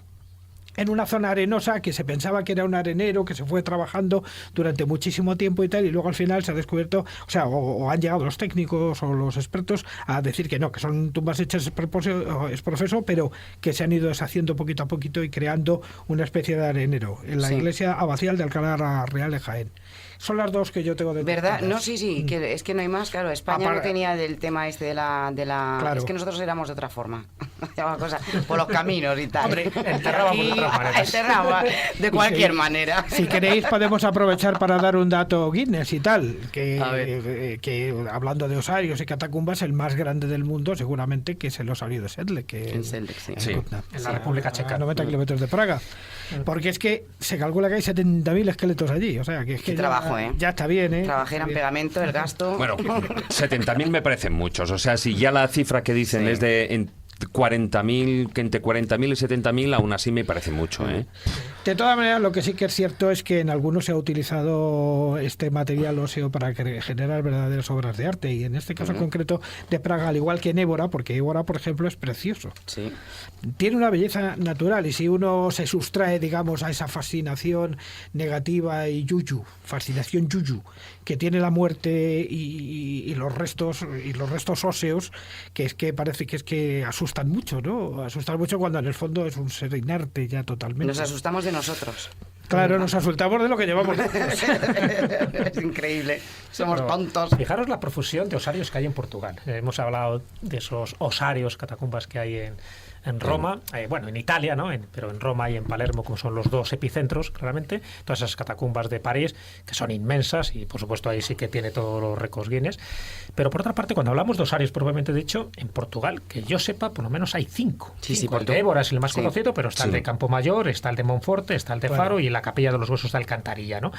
Que está formada por los restos de fallecidos por terremotos, además, que ocurrieron unos cuantos siglos, y como murieron tanta gente, no sabían muy bien qué hacer, y bueno, pues hicieron ahí una especie de osario. Es decir, ese culto a la muerte que hay en Portugal, es verdad, no está en esa nación vecina como es España, cuando realmente debería ser así, cuando estamos hablando de que solo hay uno, que realmente es el de Bamba. Sin embargo, en Portugal sí que se ha conservado con el tiempo el de Évora, evidentemente es el más conocido, pero el de Campomayor, todo ocurrió además también a raíz, en este caso no un terremoto, pero sí de un polvorín. Es decir, hubo un día de tormenta de 1732, en esa tormenta genera un rayo, ese rayo con la mala suerte de que va directamente al polvorín, y ahí, bueno, pues hace un estropicio tremendo, prácticamente mueren las 3/4 partes de la población, y bueno, pues dejan cadáveres por todos los lados, no saben qué hacer con ellos, pueden haberlos enterrado en una fosa común, pero no, a alguien se le ocurre que de esos 800 cadáveres humanos, recoger las tibias, los peronés, las calaveras, y convertirlo en esta capilla, ¿no? En esta capilla de Campomayor, para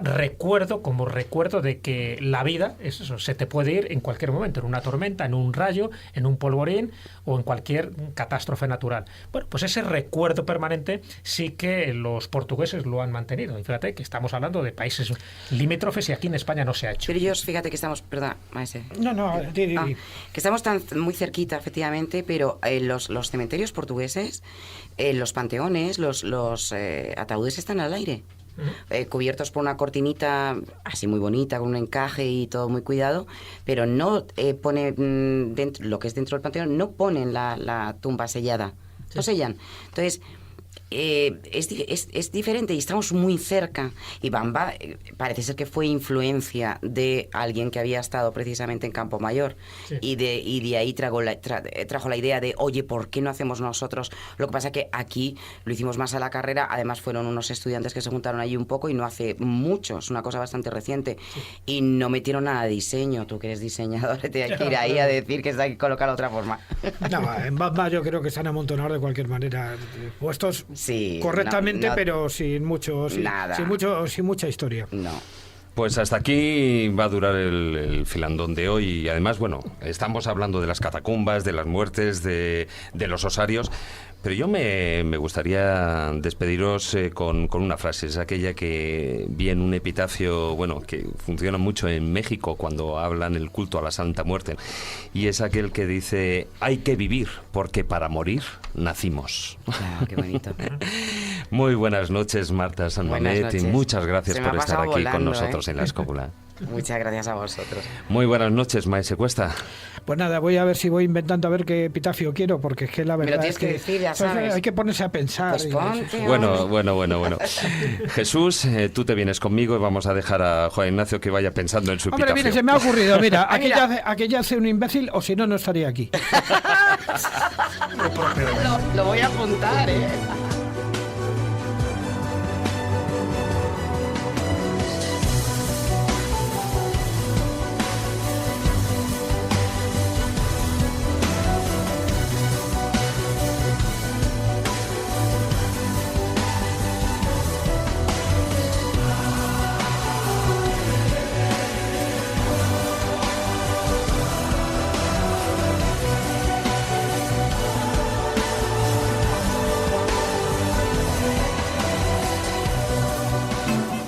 La escóbula de la brújula.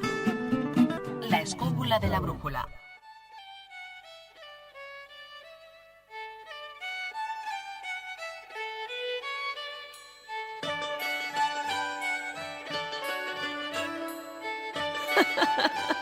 Los cuentos de Callejo.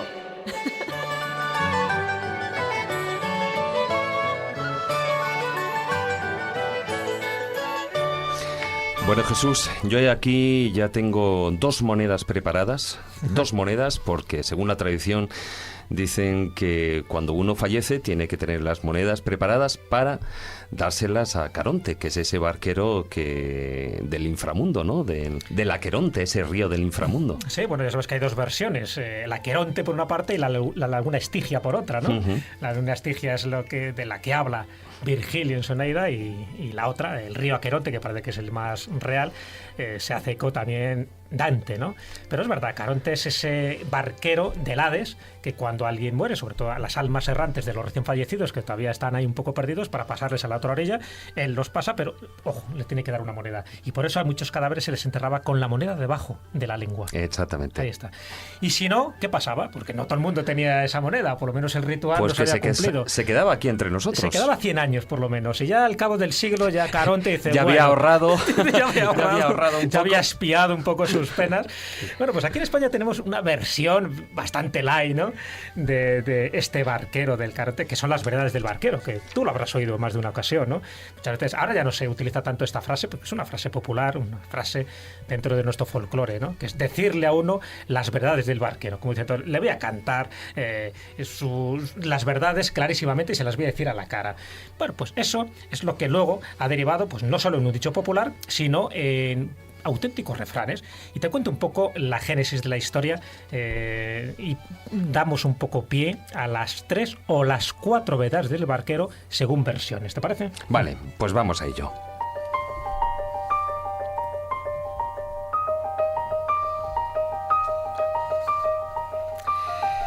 Érase una vez un barquero muy humilde que se vio en el trance de tener que pasar de balde a un estudiante universitario. Las leyendas dicen que era de Salamanca, ¿dónde si no? Y este estudiante universitario pues era más listo que el hambre, no tenía un duro como buen estudiante y quería pues que le pasara al otro lado del río sin pagar nada. Bueno, lo que dice el barquero es que si el viaje va a ser gratis, por lo menos que le diga 3 verdades que puedan ser útiles para él. Entonces el estudiante, sacando todo su ingenio, era avispado, como no, le espetó estas verdades para que el transporte fuera gratuito y el barquero se quedara satisfecho. La primera verdad del barquero: quien da pan a perro ajeno pierde el pan y pierde el perro. Dice el barquero, bueno, pues sí, esto me interesa, me cuadra. La segunda verdad. Y le dice el estudiante, el que no está acostumbrado a bragas, las costuras le hacen llagas. Es cierto, forma parte del folclore popular. El barquero asiente y dice, pues qué bien, estupendo. Dime otra verdad, anda, majo. El pan duro vale más que ninguno. Pues hombre, pues cierto. Y el barquero le dice, dime una cuarta. Y dice, esta ya no se usa, pero en aquella época se usaba. El zapato, aunque malo, más vale en el pie que en la mano. Incluso el estudiante lo obsequia con una quinta. Dice, vale, dime una quinta. Dice, si a todos pasas como a mí, dime, barquero, ¿qué haces aquí? Este es como tú, maestro.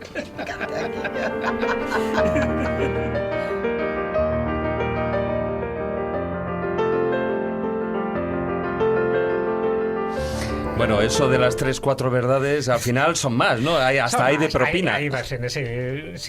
Si miras un poco el libro de José María Iribarren, que tiene un libro precioso sobre el porqué de los dichos, él te habla de esas 4 verdades. Si vas más atrás y ves al lingüista Luis Montoto, te habla de 3 verdades, pero bueno, en definitiva, básicamente son las mismas. La última es la que es una variante, que sí la he querido añadir a este pequeño cuentecillo, que ni siquiera es cuento. Son verdades indisolubles en aquel momento, ¿no? Ya digo que ahora están un poco trasnochadas porque evidentemente ha pasado unos 3 siglos de esta tradición, pero yo creo que se mantiene. Incluso hay un lugar donde dicen que esto ocurrió, ¿no? Que es en Talaván, es un pueblo de Cáceres, que por cierto, si tú miras su escudo verás que hay un río y hay un barquero. Entonces dicen que realmente el origen de estas verdades del barquero estarían en este pueblo cacereño de Talaván. Bueno, fuera en este sitio o fuera en el otro, se ha quedado como un dicho, las verdades del barquero, pero yo creo que es bueno que para todos los oyentes de la escóbula sepan perfectamente que esas verdades eran estas que acabo de comentar y no otras. Y por lo tanto, si alguien le tiene que decir algo a la cara, que le suelte lo de a pan duro, vale más que ninguno, o cualquiera de otras cosas. Ya no digo lo de las bragas porque eso es otra historia. Lo de las moralejas, aquí ya van por docenas. Cada uno que saque su moraleja. Tiene la del zapato, la del pan, la del perro, en fin, puede elegir. Y hasta la de la braga. Muchas gracias, Jesús. Un placer, como hasta siempre. La hasta la próxima semana.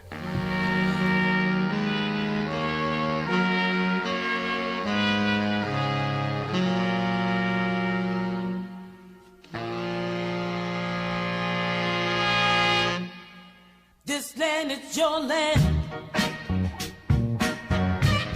This land is my land.